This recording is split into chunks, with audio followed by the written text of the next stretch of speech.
बंदी छोड़ सतगुरु रामपाल जी परमेश्वर जी की जय हो।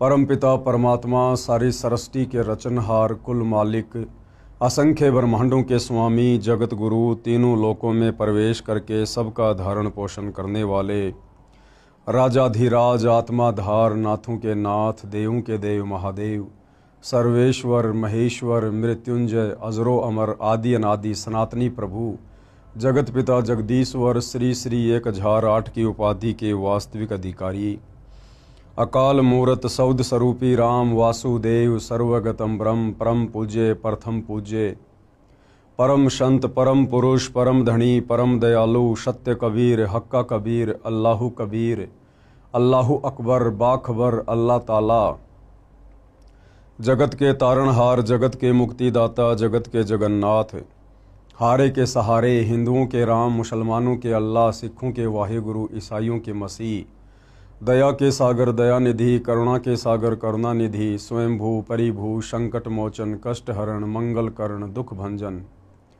अविगत कबीर निर्विकार निर्विषम परमात्मा अलय अलेख सतगुरु आदि अनादि सतगुरु असली मर्यादा पुरुषोत्तम असली राम असली कृष्ण असली घनश्याम असली मुरारी राजाओं के राजा महाराजाओं के महाराजा शहनशाहों के शहनशाह सम्राटों के सम्राट भगवानों के भगवान अल्लाहों के अल्लाह प्रभुओं के प्रभु मसीहाओं के मसीह सच्चे वाहिगुरु बाबाओं के बाबा पीरों के पीर सेठों के सेठ जगत सेठ सावड़सा सेठ सर्वगुण संपन्न अनंत कोटि कलाओं के स्वामी अनंत कोटि ब्रह्मांडों के नायक योगियों में महायोगी ध्यानियों में महाध्यानी सिद्धों में परम सिद्ध ज्ञानियों में तत्व ज्ञानी ब्रह्म ज्ञानी महाज्ञानी परम ज्ञानी सर्वश्रेष्ठ ज्ञानी विज्ञानी युवा कबीर समर्थ कबीर असमवात अमित ओझा सच्चे रहनुमा करीम अल्लाह सुभान अल्लाह दुनिया के अंतिम पैगंबर 8 सितंबर 1951 से गांव धनाना जिला सोनीपत हरियाणा भारतवर्ष की पावन भूमि पे प्रकट रियल कल की भगवान श्री नारायण साकार हरि श्री बाबा साहेब नूर अनंत परमात्मा सच्चे दरवेश सच्चे बाखबर संत श्रोमणी सतगुरु रामपाल जी परमेश्वर जी के चरण कमल में साध संगति से जुड़े हुए देश विदेश से आप और हम सभी सत्सेवक भाई बहनों का अनंत कोटि दंडोत प्रणाम। भाई और बहनों, बहुत बड़ी दया बहुत बड़ी मेहर पूज्य गुरुदेव भगवान की परमेश्वर रामपाल जी की, जिनके शुभ आशीर्वाद से विशेष आशीर्वाद से उन्हीं के कर कमल से लिखित पवित्र पुस्तक हिंदू साहिबान नहीं समझे गीता वेद पुराण, इस पवित्र पुस्तक के ऊपर वीडियो बनाने की श्रृंखला जारी है। इसी श्रृंखला में आज हमारा ये तीसरे नंबर का वीडियो है। प्रत्येक वीडियो में पूज्य गुरुदेव भगवान के आशीर्वाद से विशेषकर हिंदू समाज के भाई बहनों को अध्यात्म के विषय में बहुत अच्छी खासी जानकारी प्राप्त हो रही है। पिछले वीडियो में हमने देखा कि किस प्रकार से परमेश्वर के द्वारा बनाए गए जितने भी जीव जंतु हैं स्त्री पुरुष हैं, विशेषकर मानव शरीरधारी जितने भी स्त्री और पुरुष हैं पूरे विश्व के, जो आपस में अनेक धर्मों में बंट चुके हैं, उन सब के शरीर की रचना एक समान है। सभी के शरीर में बने कमल चक्रों में देवी देवताओं का वास है। उसके बाद पूज्य गुरुदेव ने हमें बताया कि सनातनी पूजा क्या है। वर्तमान में सनातनी पूजा हिंदू समाज में हो रही है या लुप्त हो चुकी है। तो बहुत सारी जानकारियां हमने प्राप्त की।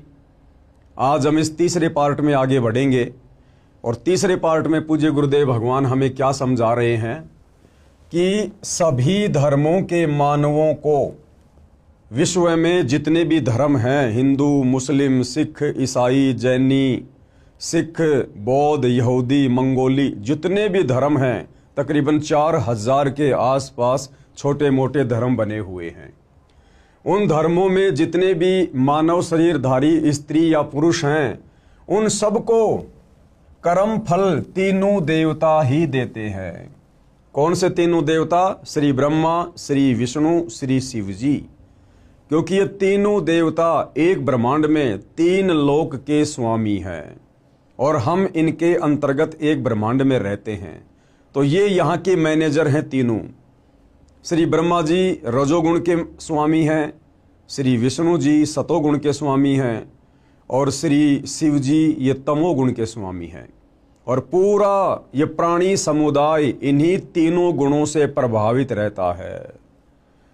तो विश्व के सभी धर्मों के सभी मानवों को, चाहे स्त्री हो या पुरुष हो, बच्चा हो या बूढ़ा हो, उन सबको उनके कर्मों के अनुसार फल ये तीनों देवता ही प्रदान करते हैं। अब यहाँ पर कुछ शंका समाधान है। प्रश्न शंका होती है कि शरीर में जो कमल चक्र व देवता ब्रह्मा विष्णु आदि बताए हैं, इनको न ईसाई न यहूदी न मुसलमान न सिख आदि जानते तक नहीं, मानना यानी पूजना तो दूर की कौड़ी है।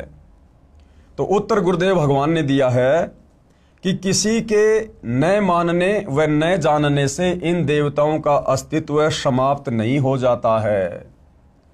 यह अध्यात्म ज्ञान की कमी है। संपूर्ण अध्यात्म ज्ञान जो सूक्ष्म वेद में है, यानी 5वें वेद में, कबीर सागर में, गरीबदास जी के सदग्रंथ साहिब में, उसका ज्ञान वर्तमान में मेरे यानी लेखक कौन? परम पूज्य सतगुरु रामपाल जी, उनके अतिरिक्त विश्व में किसी को ज्ञान नहीं है। इस संपूर्ण अध्यात्म की जानकारी वर्तमान में सतगुरु रामपाल जी के अलावा धरती पर अन्य किसी भी साधु संत महात्मा आचार्य शंकराचार्य जी को नहीं है। जिस कारण से एक हिंदू धर्म को छोड़कर विश्व के बाकी धर्म के मानने वाले लोगों ने इन देवी देवताओं को मानना पूजना ही लगभग छोड़ रखा है। और वो लोग इस बात पर भी विश्वास नहीं करते हैं कि हमारे शरीर में जो कमल चक्र बने हुए हैं उनमें इन तीनों देवताओं का वास है, और ये तीनों देवता ही प्रत्येक इंसान को, चाहे स्त्री हो या पुरुष हो, कर्मों के अनुसार फल प्रदान करते हैं। तो पूज्य गुरुदेव भगवान कह रहे हैं कि भाई ये तो आपके आध्यात्मिक ज्ञान की कमी है।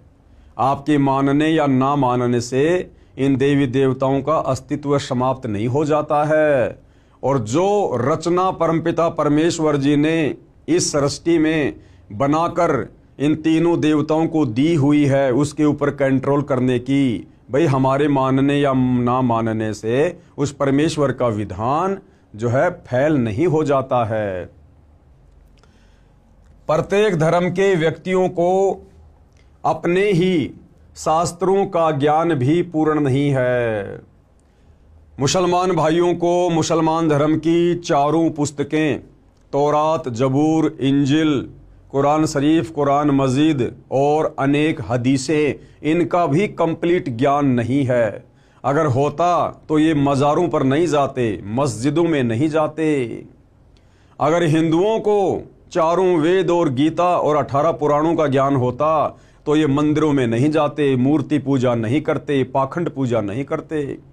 अगर ईसाइयों को बाइबल का संपूर्ण ज्ञान होता या उनके धर्म गुरुओं को होता, पोप पादरियों को होता, तो ये कभी भी चर्च में नहीं जाते उस मसीहा को ढूंढने के लिए। और यदि सिखों को गुरु ग्रंथ साहिब का ज्ञान होता तो सिख आज अध्यात्म की ऊंचाइयों को छू रहे होते। गुरुद्वारे बना बना के इस प्रकार से खाली पाठ के ऊपर आश्रित होकर ना बैठ जाते। तो भाई और बहनों, ये संपूर्ण आध्यात्मिक ज्ञान केवल वर्तमान में सतगुरु रामपाल जी के पास है। इसी कारण से मन में आता है कि ये नहीं हो सकता, वह नहीं हो सकता। आपको शास्त्रों से प्रमाणित करता हूं। अब पूज्य गुरुदेव भगवान क्या कह रहे हैं कि कोई बड़ी बात नहीं है भाई। इस काल ने अपने षड्यंत्र के तहत तुम सभी को अलग अलग धर्मों में बांट दिया, जातियों में बांट दिया, संप्रदायों में बांट दिया। तुम सबके अलग अलग इसने शास्त्र बनवा दिए। ऊपर से इस काल ने नकली संत भेजकर तुम्हारे को धर्म की उल्टी व्याख्या से परिपूर्ण करवा दिया। तो गुरुदेव भगवान कह रहे कि बच्चों कोई बात नहीं है, मैं इस आध्यात्मिक ज्ञान को परमाणु के साथ में साबित करूंगा। तो भाइयों और बहनों, हमने बहुत ही ध्यानपूर्वक इन प्रमाणों को देखने और समझने की आवश्यकता है। सबसे पहले मुसलमान धर्म के लिए प्रमाण के लिए, जैसे मुसलमान धर्म की पाक पुस्तक कुरान मजीद है, ईसाई धर्म की होली बुक इंजिल है जो ईसा जी को दी गई थी, यहूदी धर्म की पाक पुस्तक तौरेत है जो मूसा जी को मिली। हजरत दाऊद जी को जबूर पाक पुस्तक मिली। इन चारों पुस्तकों का ज्ञान दाता एक ही है। इन चारों पुस्तकों का ज्ञान दाता एक ही है। यह काल ब्रह्म ज्योति निरंजन, जिसको ये चारों धर्मों यानी पंथों वाले अपना खुदा यानी गॉड मानते हैं। इसलिए इनको ये भी मान्य होना चाहिए कि इन चारों पवित्र पुस्तकों में जो ज्ञान है वह सत्य है। यदि कोई कहे कि हम बाइबल को नहीं मानते, केवल कुरान को मानते हैं, तो वे अपने खुदा का अपमान कर रहे हैं। भाई, जब चारों पुस्तकें एक ही खुदा ने दी है, तौरात, जबूर, इंजिल और कुरान मजीद, जब चारों पुस्तकें एक ही खुदा ने दी है और आगे चलकर यदि इन पुस्तकों को मानने वाले अलग अलग पंथों में, धर्मों में विभाजित हो गए हैं, और यदि आज वो ये कहते हैं, जैसे ईसाई कहते हैं कि हम तो बाइबल के अलावा कुरान मजीद को नहीं मानते, मुसलमान कहते हैं हम तो कुरान मजीद के अलावा बाइबल को नहीं मानते, तो गुरुदेव भगवान कह रहे हैं जब लिखने वाला तुम्हारा एक ही खुदा है तो तुम उसके द्वारा लिखी गई पुस्तकों को क्यों नहीं मान रहे? इसका मतलब तुम तो अपने खुदा की रचना पर भी संदेह कर रहे हो, शक कर रहे हो, तुम अपने खुदा का अपमान कर रहे हो। जो ज्ञान पाक कुरान में नहीं है वह बाइबल में बता रखा है, इसलिए दोबारा बताना अल्लाह ने उचित नहीं समझा है। यानी संपूर्ण ज्ञान इन धर्मों के मानने वाले अल्लाह ने एक पुस्तक में ना डालकर इन चारों पुस्तकों में थोड़ा थोड़ा डाल दिया। और अब यदि कोई कहे कि हम उस पुस्तक को नहीं मानते, हम उसको नहीं मानते, तो ये तो हमारे अध्यात्म की कमजोरी है। इसलिए दोबारा बताना अल्लाह ने उचित नहीं समझा। इसलिए बाइबल के ज्ञान को भी समान सम्मान देना चाहिए। विशेष पहले यह स्पष्ट करना उचित समझता हूं कि पवित्र पुस्तक बाइबल कोई अलग शास्त्र नहीं है। इसमें पाक जबूर, पाक तौरेत, पाक इंजिल को इकट्ठा जिल्द यानी बाइंड किया है। एक मुसलमान वक्ता अपनी वीडियो में कह रहा था कि मैं बाइबल को नहीं मानता, इंजिल को मानता हूं। उस श्रीमान को यही नहीं पता बाइबल में इंजिल पुस्तक भी है। अब बाइबल ग्रंथ से कुछ प्रमाण दिखाता हूं कि विश्व के सभी मानव व अन्य प्राणियों के व्यवस्थक ये ही तीनों देवता कौन? ब्रह्मा जी, विष्णु जी तथा शिव जी हैं। अब गुरुदेव भगवान हमें बाइबल से प्रमाणित करेंगे कि विश्व के जितने भी प्राणी हैं, स्त्री या पुरुष, उन सब के व्यवस्थापक, तीनों लोकों का मैनेजमेंट संभालने वाले यही ब्रह्मा विष्णु महेश जी हैं। बाइबल ग्रंथ में सृष्टि की उत्पत्ति अध्याय में लिखा है कि परमेश्वर ने 6 दिन में सृष्टि की उत्पत्ति की, 6ठे दिन आदमी बनाए। सर्वप्रथम आदम जी को मिट्टी से बनाया, उसमें जान डाल दी। परमेश्वर जी ने मानव यानी स्त्री पुरुष को अपने जैसे शरीर वाला, अपनी ही शक्ल जैसा बनाया। साफ साफ बाइबल के उत्पत्ति ग्रंथ में प्रथम अध्याय में लिखा हुआ है कि परमेश्वर ने 6 दिन में सृष्टि बनाई, 7वें दिन तख्त पर जा विराजा। और परमेश्वर ने इंसानों को, स्त्री और पुरुष को अपनी ही शक्ल में, अपनी ही समानता में बनाया। तो परमेश्वर कैसा हुआ? साकार हुआ। जिस परमेश्वर ने बाइबल में स्पष्ट लिख रखा है कि हमने इंसानों को अपनी ही शक्ल में बनाया, तो भाई फिर परमात्मा की शक्ल कैसी है? हमारे जैसी। आदम की हड्डी निकालकर उसकी पत्नी हव्वा बनाई। परमेश्वर ने 7वें दिन विश्राम किया, ऊपर तख्त पर जा बैठा। अब यदि अल्लाह यानी गॉड निराकार है, फॉर्मलेस है, जैसा कि मुसलमान भाई कहते हैं कि अल्लाह बेचून है यानी निराकार है, दिखाई नहीं देता। ईसाई कहते हैं कि गॉड इज फॉर्मलेस यानी अल्लाह का, भगवान का, परमेश्वर का कोई रूप नहीं है। और यहाँ क्या लिखा जा रहा है बाइबल में कि 6 दिन में सृष्टि रचकर 7वें दिन परमेश्वर यानी अल्लाह तख्त पर जा विराजा, यानी सिंहासन पर जाकर बैठ गया। अब भाई यदि परमेश्वर अल्लाह निराकार है, दिखाई नहीं देता, उसका कोई आकार नहीं है, तो फिर तख्त पर बैठेगा कौन? तख्त पर वो बैठेगा जो साकार है। तो भाइयों और बहनों, ये सारी की सारी सच्चाई हमारे ही धर्मशास्त्रों में वर्णित है, लेकिन तत्व ज्ञान के अभाव में, सच्चे सतगुरु की शरण के अभाव में, और हम इन बातों को, इस गूढ़ आध्यात्मिक ज्ञान को समझ नहीं पाए। ऊपर तख्त पर जा बैठा, उसके पश्चात श्री ब्रह्मा जी, श्री विष्णु जी तथा श्री शिव जी का कार्य प्रारंभ हो गया। श्री ब्रह्मा जी ने बाबा आदम जी तथा उनकी पत्नी हवा जी को स्वर्ग में एक वाटिका में छोड़ दिया। उनको बताया कि आप बीच में लगे वृक्षों के फल नहीं खाना, यदि खाएं तो तुम मर जाओगे। वे दोनों वाटिका में रहने लगे।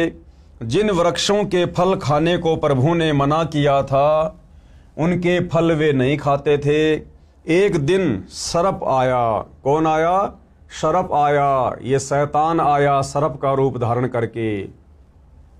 एक दिन सर्प आया, उसने हवा तथा हजरत आदम जी से पूछा कि आप बीच वाले वृक्षों के फल क्यों नहीं खा रहे? आदम व हवा ने कहा कि इनको खाने को ईश्वर ने मना किया है, यानी परमेश्वर ने मना किया है। हम इनके फल खाएंगे तो हम मर जाएंगे। सर्प बोला, इनके फल खाने से तुम बिल्कुल नहीं मरोगे। इन वृक्षों के फल खाने से तुम्हें भले बुरे का ज्ञान हो जाएगा। यानी सर्प रूप में शैतान आदम जी और हवा को भ्रमित करने लगा, परमेश्वर का वचन तुड़वाने की कोशिश करने लगा। और भाइयों और बहनों, हम सतगुरु रामपाल जी परमेश्वर जी के सभी फॉलोवर को, उनके भक्तों को साथ साथ में बहुत ही गहरी शिक्षा भी लेकर आगे बढ़ना है। परमेश्वर ने 6 दिन में सृष्टि रची, 7वें दिन तख्त पे जा विराजा और सारे नियम कायदे कानून आदम जी और हवा जी को समझाकर चले गए कि तुमने इस वाटिका में, यानी इस बगीचे में कौन से वृक्षों के फल खाने हैं और कौन से वृक्षों के फल नहीं खाने हैं। उसके बाद भाइयों और बहनों, शैतान ने उन दोनों को सर्प का रूप बनाकर भ्रमित करने का कुप्रयास किया। तरह तरह से उनको बरगलाया, उनके मन में शंकाएं पैदा कर दी कि वो जो तुम्हारा परमेश्वर है ना, वो ये नहीं चाहता कि तुम भी हमारे में से एक हो जाओ, तुम भी अमर हो जाओ। इसलिए उन्होंने तुम्हें मना किया है, क्योंकि ये बीच वाले जो फल हैं ये अमर फल हैं, इनको खाने से इंसान अमर हो जाता है, और तुम्हारा परमेश्वर नहीं चाहता कि तुम अमर हो जाओ। तो इस प्रकार से सर्प ने उसको भ्रमित किया। भाइयों और बहनों, आज वही परमपिता परमेश्वर जिन्होंने 6 दिन में सृष्टि रची और 7वें दिन तख्त पर जा विराजे थे, कबीर देव सत्य पुरुष परम अक्षर ब्रह्म, आज वही परम अक्षर ब्रह्म सतगुरु रामपाल जी के रूप में धरती पर प्रकट हैं।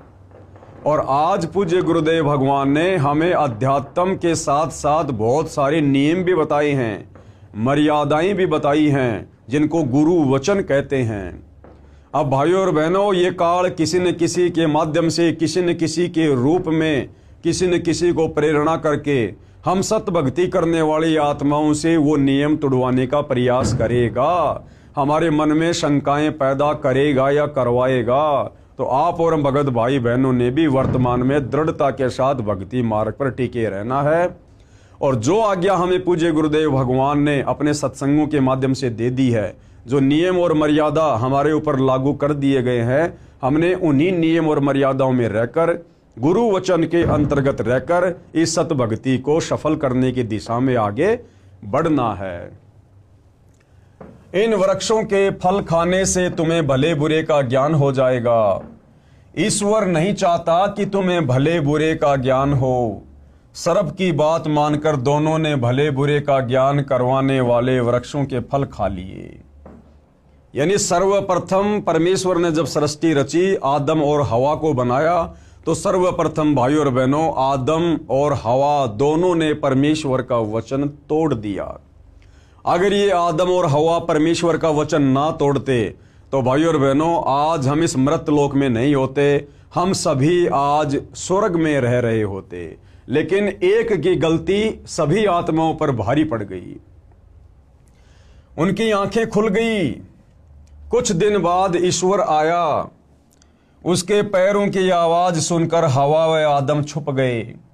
उनको पता चल गया था कि नंगा रहना अच्छा नहीं होता, क्योंकि उस वाटिका के बीच वाले पेड़ों के फल खाने से, जिनको खाने के लिए परमेश्वर ने मना किया था, जब आदम और हवा ने खा लिए तो उनकी वो दृष्टि खुल गई, उनको भले बुरे का ज्ञान हो गया। और जब कुछ दिनों बाद परमेश्वर आए तो भाइयों और बहनों, दोनों एक पेड़ की ओट में छुप गए। उनको ये पता चल गया कि हम तो नंगे हैं, नंगे, हमें तो शर्म आ रही है, क्योंकि उनको भले बुरे का ज्ञान होना शुरू हो गया। ईश्वर ने आवाज लगाई कि तुम कहाँ हो? आदम तथा हवा ने उत्तर दिया कि हम नंगे हैं, आपकी आवाज सुनकर हम छुप गए हैं। ईश्वर ने पूछा कि क्या तुमने बीच वाले वृक्षों का फल खा लिया? उत्तर मिला कि हां, हमने बीच वाले वृक्षों के फल खा लिए। आदम ने कहा कि आपने जो मेरे साथ स्त्री छोड़ी है, इसको सर्फ ने बहका दिया। आदम ने क्या कहा कि हे परमेश्वर, आपने मेरे साथ में ये जो स्त्री छोड़ी थी, इसको सर्प ने आकर बहका दिया और मैं फिर इसके बहकावे में आ गया, और हम दोनों ने उन फलों को खा लिया जिनको ना खाने की आज्ञा आप जी ने दी थी। हमने फल खा लिया। ईश्वर ने आदम व हवा के पहनने के लिए वस्त्र बनवाए। ईश्वर ने कहा कि मानव को भले बुरे का ज्ञान हो गया है, कहीं ये अमर होने वाले वृक्षों के फल खा ले और हम में से एक के समान हो जाए। इसलिए आदम जी व हवा जी को स्वर्ग से निकाल दिया। इस बाइबल के लेख से सिद्ध हो गया कि देवता एक से अधिक हैं। सब धर्मों के व्यक्तियों को कर्मों का फल ये तीनों देवता ही देते हैं। अन्य प्रमाण, पवित्र बाइबल के उत्पत्ति ग्रंथ 17:18 पृष्ठ 24 पर लिखा है कि अब्राहिम नामक व्यक्ति के घर 3 प्रभु आए। उस समय वह अपने घर से बाहर खेत में वृक्षों की छाया में बैठा था। दोपहर का समय था। अब्राहिम ने जमीन पर लेटकर उनको प्रणाम किया, भोजन करवाया। वे पापियों का नाश करने आए थे। कौन? तीनों देवता, ब्रह्मा विष्णु महेश। वे पापियों का नाश करने गए थे। वहां से 2 तो वापस लौट गए। एक उस नगरी में गया जहां के व्यक्ति व्यभिचारी, अन्यायी, बेहया, धर्म कर्म रहित हो चुके थे। उस नगरी को नष्ट कर दिया। इन प्रमाणों से स्पष्ट है कि यही तीनों देवता सर्व मानव को कर्मा अनुसार फल देते हैं। कौन? ब्रह्मा विष्णु महेश।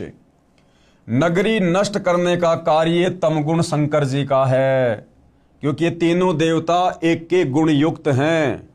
श्री ब्रह्मा जी रजोगुण के स्वामी हैं, जिसके प्रभाव से हम लोग बच्चे उत्पन्न करते हैं, हमारे अंदर विषय वासना जागृत होती है, धन वगैरह इकट्ठा करने की इच्छा जागृत होती है। ये रजोगुण के कारण होती है।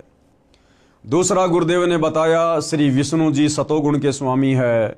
अपने बाल बच्चों में, परिवार में, संपत्ति में मोह ममता, हम एक दूसरे से चिपटे रहते हैं, ये मेरा, ये मेरा, ये श्री विष्णु जी के सतोगुण के कारण है। और तीसरा श्री शिव जी का तमोगुण, जिसके प्रभाव से बात बात पर लड़ाई झगड़े, मार पिटाई, हत्या, ये तमोगुण के कारण। तो जो 2 देवता वापस चले गए थे वो ब्रह्मा जी और विष्णु जी थे, और जो एक देवता नीचे रह गया था जिसने जाकर उस नगर को नष्ट किया, वो शंकर जी थे। इसलिए वे अकेले गए और उन पापियों का नाश किया। 2 कौन? श्री ब्रह्मा जी तथा श्री विष्णु जी वापस चले गए थे। तो ये प्रमाण है कि तीनों देवता ब्रह्मा विष्णु महेश ही मिलकर इस काल ब्रह्म की सृष्टि को यहाँ चला रहे हैं। और इस काल ब्रह्म की सृष्टि के अंतर्गत एक ब्रह्मांड में जितने भी मानव शरीरधारी स्त्री पुरुष हैं, उन सब के व्यवस्थापक, उन सब के मैनेजर ये तीनों देवता ब्रह्मा विष्णु महेश ही हैं। वो चाहे हिंदू हो, मुसलमान हो, सिख हो, ईसाई हो, चाहे किसी भी धर्म का और देश का व्यक्ति क्यों ना हो। विशेष आगे गुरुदेव क्या कह रहे हैं, विशेष चारों पवित्र पुस्तकों, पाक कुरान, पाक बाइबल यानी पवित्र जबूर, पवित्र इंजिल, पवित्र तौरेत का ज्ञान जिस प्रभु ने दिया, उसी ने पवित्र चारों वेदों यानी पवित्र ऋग्वेद, यजुर्वेद, सामवेद तथा अथर्ववेद का ज्ञान श्री ब्रह्मा जी को दिया। कौन है ये? काल ब्रह्म, ब्रह्मा विष्णु महेश का पिता, दुर्गा का पति, काल ब्रह्म जिसको ज्योति निरंजन भी कहते हैं। इसी ने मुसलमान धर्म की चारों पुस्तकों का ज्ञान दिया और इसी ने चारों वेद और गीता जी वाला ज्ञान दिया। फिर स्वयंभू मनु जी को मिला, यानी सबसे पहले इस काल ब्रह्म ने चारों वेदों का ज्ञान श्री ब्रह्मा जी को दिया। श्री ब्रह्मा इस काल ब्रह्म का सबसे बड़ा बेटा है। फिर उससे छोटा वाला बेटा है श्री विष्णु और सबसे छोटा वाला बेटा है श्री शंकर। यानी ये ब्रह्मा विष्णु महेश ये तीनों सगे भाई हैं। इनका पिता काल ब्रह्म है जो सबके समक्ष नहीं आता है, उसको श्राप लगा हुआ है। वो जब हम आगे सृष्टि रचना पढ़ेंगे तब हमें पता चलेगा। और फिर श्री ब्रह्मा जी ने अपने वंशज मनु को, जो कि सतयुग में हुए, फिर वो ज्ञान चारों वेदों वाला ब्रह्मा जी ने स्वयंभू मनु जी को दिया। वेदों में चक्रों यानी कमलों का ज्ञान है परंतु अधूरा है, क्योंकि चारों वेदों में संपूर्ण आध्यात्मिक ज्ञान नहीं है। इसीलिए परमपिता परमेश्वर कबीर साहिब जी को, परम अक्षर ब्रह्म को, सत्य पुरुष को स्वयं तत्वदर्शी संत का रूप धारण करके पृथ्वी पर चारों वेदों से ऊपर का ज्ञान देने के लिए आना पड़ता है। सूक्ष्म वेद में संपूर्ण अध्यात्म ज्ञान है, उसी से कमल चक्रों का संपूर्ण ज्ञान पहले लिख दिया है। पवित्र वेदों का ज्ञान इन चारों पाक पुस्तकों तौरेत, जबूर, इंजिल तथा कुरान से पहले का है। इसलिए प्रभु ने इन पुस्तकों में दोबारा बताना उचित न समझा। सूक्ष्म वेद पांचवा वेद है। सूक्ष्म वेद कौन सा वेद है? पांचवा वेद। उसमें संपूर्ण अध्यात्म ज्ञान है, उसमें कमलों का वर्णन विस्तार से कहा है। वह संपूर्ण ज्ञान न वेदों में है, न गीता में, न पुराणों में, न कुरान में, न बाइबल में। क्योंकि गीता ज्ञान देने वाले ने गीता अध्याय 4 श्लोक 34 में कहा है कि तत्व ज्ञान जो गीता में नहीं है उसको तत्वदर्शी संतों के पास जाकर प्राप्त कर। भाइयों और बहनों, गीता का ज्ञान वेदों वाला ही ज्ञान है, यानी चारों वेदों का निष्कर्ष पवित्र गीता जी है। और संपूर्ण आध्यात्मिक ज्ञान ना तो चारों वेदों में है, फिर गीता जी में होगा कहां से? इसीलिए गीता ज्ञान देने वाले भगवान ने गीता अध्याय 4 श्लोक 34 में कहा है कि हे अर्जुन, उस तत्व ज्ञान को प्राप्त करने के लिए, समझने के लिए तू तत्वदर्शी संतों की खोज कर। इसलिए भाइयों और बहनों, संपूर्ण आध्यात्मिक ज्ञान देने के लिए उस परम अक्षर ब्रह्म सत्य पुरुष कबीर देव को तत्वदर्शी संत की भूमिका में पृथ्वी पर आना पड़ता है, जैसे कि वर्तमान में सतगुरु रामपाल जी के रूप में प्रकट हैं। उसको तत्वदर्शी संतों के पास जाकर प्राप्त कर। यदि गीता में तत्व ज्ञान होता तो बता देता कि तत्व ज्ञान उस अध्याय में है। इसी प्रकार कुरान मजीद में सूरत फुरकानी 25 आयत नंबर 52 से 59 में कहा है कि जिस परमात्मा ने 6 दिन में सृष्टि रची, 7वें दिन तख्त पर जा विराजा, उसकी खबर किसी बाखबर यानी तत्वदर्शी संत से पूछो। इसी प्रकार यदि कुरान मजीद में यानी कुरान शरीफ में अगर संपूर्ण आध्यात्मिक ज्ञान होता तो सूरत फुरकानी 25 आयत नंबर 52 से 59 में कुरान का ज्ञान देने वाला अल्लाह यानी ये काल ब्रह्म, ये शैतान हजरत मोहम्मद को ये कदापि ना कहता कि हजरत मोहम्मद, जिस अल्लाह ने 6 दिन में सृष्टि रची, 7वें दिन तख्त पर जा विराजा, उस अल्लाह की जानकारी तू किसी बाखबर से जा पूछ। अगर कुरान का ज्ञान देने वाला अल्लाह ये काल ब्रह्म यदि संपूर्ण आध्यात्मिक ज्ञान रखता तो किसी बाखबर की शरण में जाने की सलाह हजरत मोहम्मद जी को नहीं देता। तो गुरुदेव के कहने का मतलब है कि जिसने चारों वेदों का ज्ञान दिया, जिसने गीता का ज्ञान बोला, उसी ने मुसलमान धर्म की चारों पुस्तकें तौरात, जबूर, इंजिल और कुरान मजीद का ज्ञान दिया। जिस परमात्मा ने 6 दिन में सृष्टि रची, 7वें दिन तख्त पर जा विराजा, उसकी खबर किसी बाखबर यानी मुसलमान धर्म में तत्वदर्शी संत को बाखबर कहते हैं, जानने वाला। यानी तत्वदर्शी संत से पूछो। इस प्रकरण से स्पष्ट हो जाता है कि विश्व के मानव को कर्म फल देने वाले श्री ब्रह्मा जी, श्री विष्णु जी तथा श्री शिव जी हैं। वह अन्य देवता भी हैं। प्रत्येक मानव के शरीर के कमलों में जो जो देवी देवता व प्रभु बताए हैं, इनकी साधना करके ही मानव अपना कल्याण करवाए। और वही संसार में दूसरा कोई तरीका नहीं है सत भक्ति करके अपनी आत्मा का कल्याण करवाने का। आगे पूज्य गुरुदेव भगवान हमें क्या सलाह दे रहे हैं। मैं रामपाल दास व मेरे अनुयायी इन देवताओं की साधना नित्य करते हैं। हम इन देवताओं की पूजा नहीं करते, हम इनकी साधना करते हैं। पूजा में और साधना में पूज्य गुरुदेव भगवान ने इसी पुस्तक में पहले बताया कि बड़ा अंतर है। पूजा तो केवल अपने इष्ट की करनी होती है और उस इष्ट की प्राप्ति के लिए साधना इन देवताओं की भी साथ साथ में करनी पड़ती है। तो पूजा और साधना में रात दिन का अंतर होता है। तो गुरुदेव भगवान क्या कह रहे हैं कि मैं और मेरे अनुयायी इन देवताओं की साधना नित्य करते हैं। हालांकि भाई और बहनों, तत्वदर्शी संत को साधना करने की आवश्यकता नहीं पड़ती है, क्योंकि वे स्वयं परम अक्षर ब्रह्म होते हैं, स्वयं सारी सृष्टि के मालिक होते हैं। वे तो हमसे भक्ति करवाने के लिए आते हैं।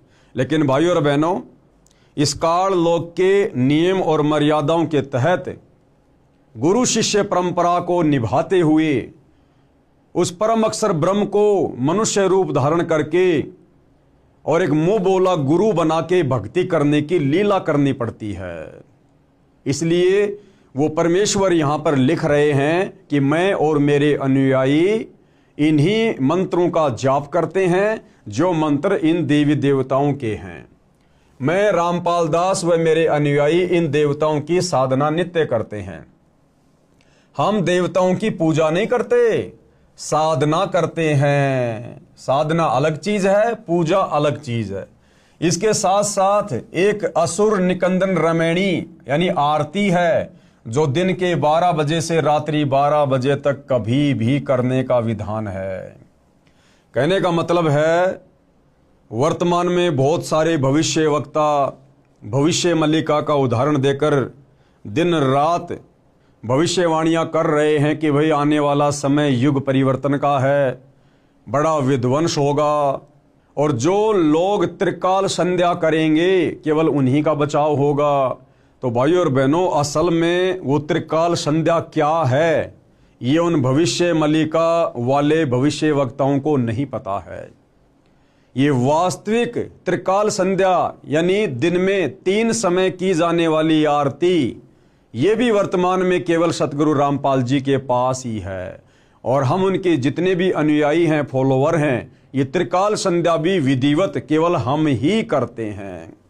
तो उसी त्रिकाल संध्या के अंतर्गत दोपहर की आरती, जिसको असुर निकंदन रमैणी कहते हैं, उस असुर निकंदन रमैणी में हम विश्व के समस्त देवी देवताओं की साधना करते हैं, उनकी स्तुति करते हैं। इस विधि से की जाने वाली आरती केवल सतगुरु रामपाल जी के पंथ में ही मिलेगी।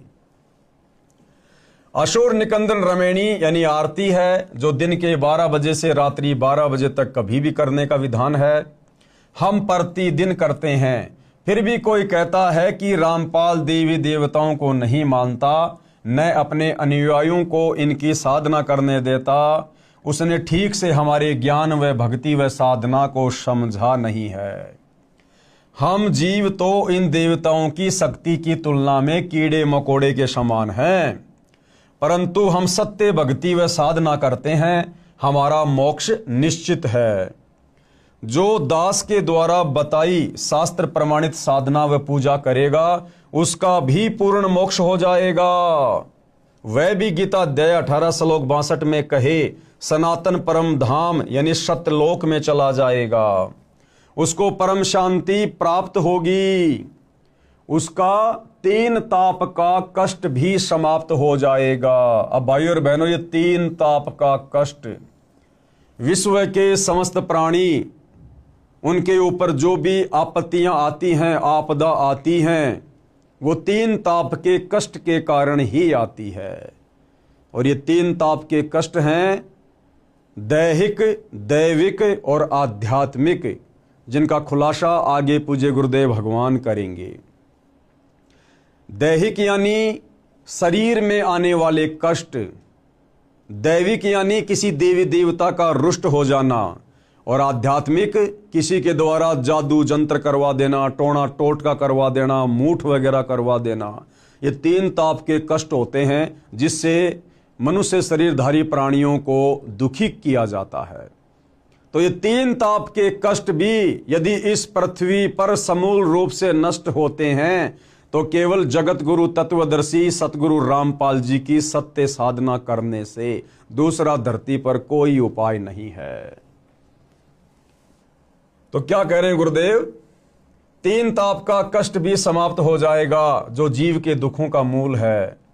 नोट, पूजा व साधना में क्या अंतर है? अब हमने अध्यात्म को जानने के लिए आगे बढ़ने से पहले यह जानना पड़ेगा कि सतगुरु रामपाल जी के सभी फॉलोअर इन तीनों देवताओं की जो साधना करते हैं, ये साधना क्या है और भक्ति मार्ग में पूजा क्या है, पूजा किसकी करनी पड़ेगी, तो ये सारी जानकारी गुरुदेव हमें बता रहे हैं।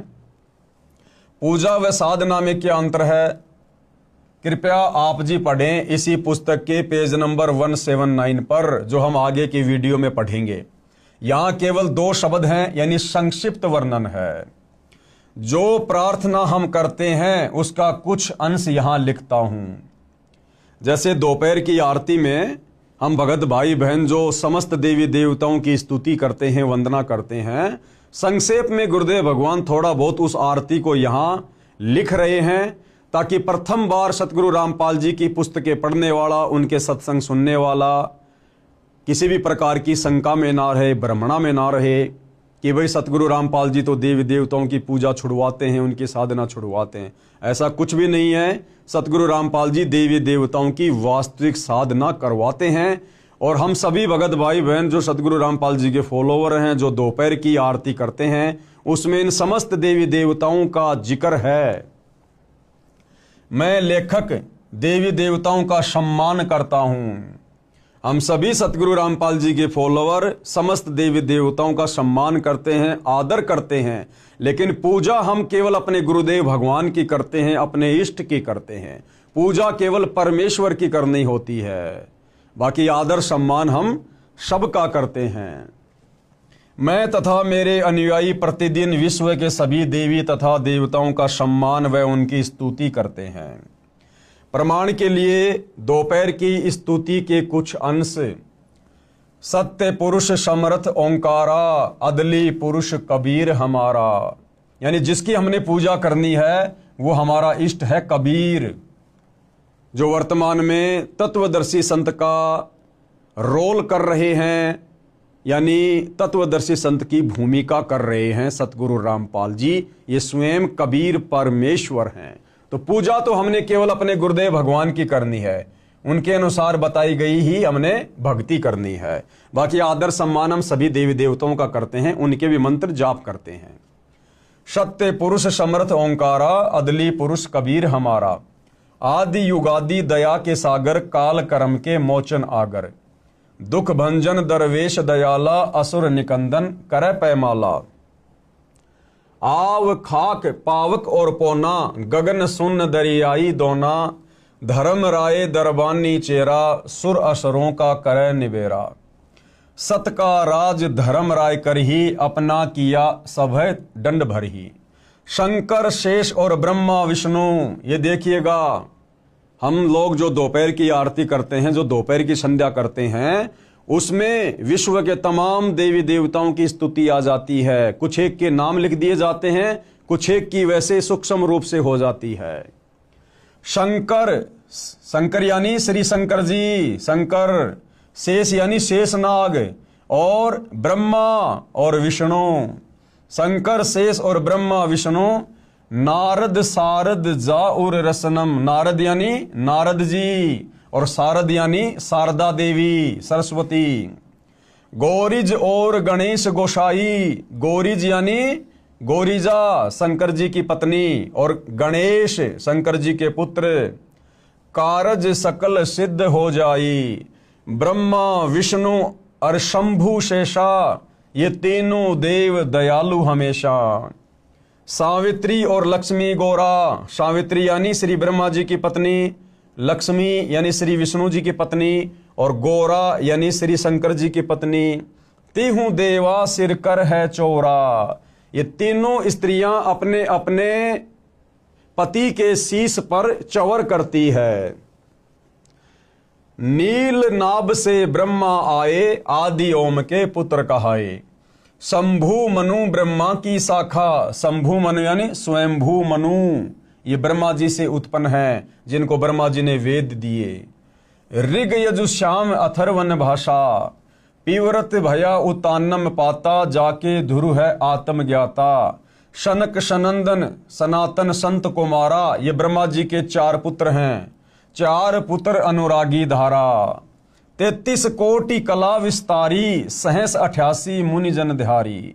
कश्यप पुत्र सूरज सुर ज्ञानी, 3 लोक में किरण समानी। ये जो कश्यप जी हैं, इनके पुत्र हैं सूर्य देव, और 3 लोक में किरण समानी। 60,000 संगी बल खेलम, और बीना रागी अजब बलेलम। 3 कोटि योद्धा संग जाके, यानी सूर्य के ऊपर जो देवता कंट्रोल करता है सूर्य देव, उसके अंग संग 3 करोड़ योद्धा रहते हैं। सिकबंदी है पूर्ण साखें, हाथ खड़ग गल पुष्प की माला। कश्यप सुत है रूप विशाला। कौस्तुभ मणि जड़ा विमान तुम्हारा, यानी सूर्य देव का जो विमान है वो कौस्तुभ मणियों से जड़ा हुआ है। और सुर नर मुनि जन करत जुहारा। चंद सुर चकवे पृथ्वी माही, निश्वासर चरणों चितलाही। पीठे सूरज सन्मुख चंदा, काटे त्रिलोकी के फंदा। तारायण सब स्वर्ग समूलम, पखे रहें सतगुरु के फूलम। जय जय ब्रह्मा समर्थ स्वामी, येती कला परम बददामी। यहाँ देखो फिर से श्री ब्रह्मा जी का नाम आया है, आगे फिर श्री शंकर जी का आएगा। जय जय शंभु शंकर नाथा, कला गणेश और गौरीज माता। जो लोग ये कहते हैं ना कि संत रामपाल जी तो देवी देवताओं की साधना छुड़वाते हैं, अरे सतगुरु रामपाल जी तो देवी देवताओं की यथार्थ साधना करवाते हैं, जिसके करने से ही लाभ होगा। कोटि कटक पैमाल करंता, ऐसे समर्थ शंभु कंता। चंद लिलाट सुर संगीता, योगी शंकर ध्यान उदिता। नील कंठ सोहे गरुड़ासन, शंभु योगी अचल सिंहासन। गंग तरंग छूटे बहुदारा, अजपा तारी जय जयकारा। रिद्धि सिद्धि दाता शंभु गोसाई, दारिद्र मोक्ष सबय हो जाई।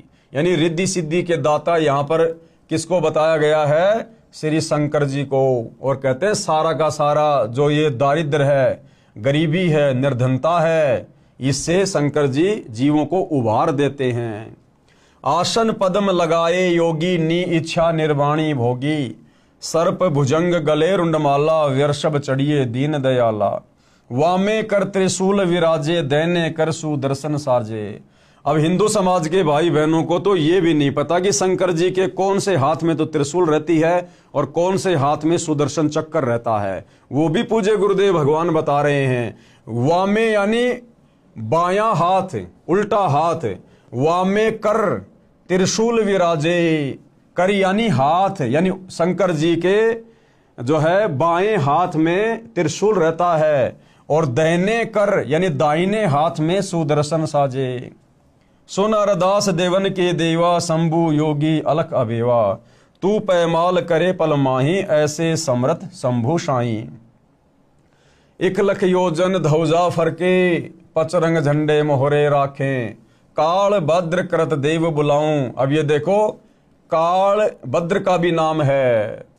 शंकर के दल सभी ध्याऊं, कि शंकर जी के जितने भी गण हैं, हम संत रामपाल जी के भगत उनकी स्तुति करते हैं। भैरव क्षेत्रपाल पलितम, देखो आपके भैरव का भी नाम आ गया यहाँ पर। भैरव क्षेत्रपाल पलितम भूत अरुदेत चढ़े संगीतम, जो कि शंकर जी की सेना में शामिल हैं।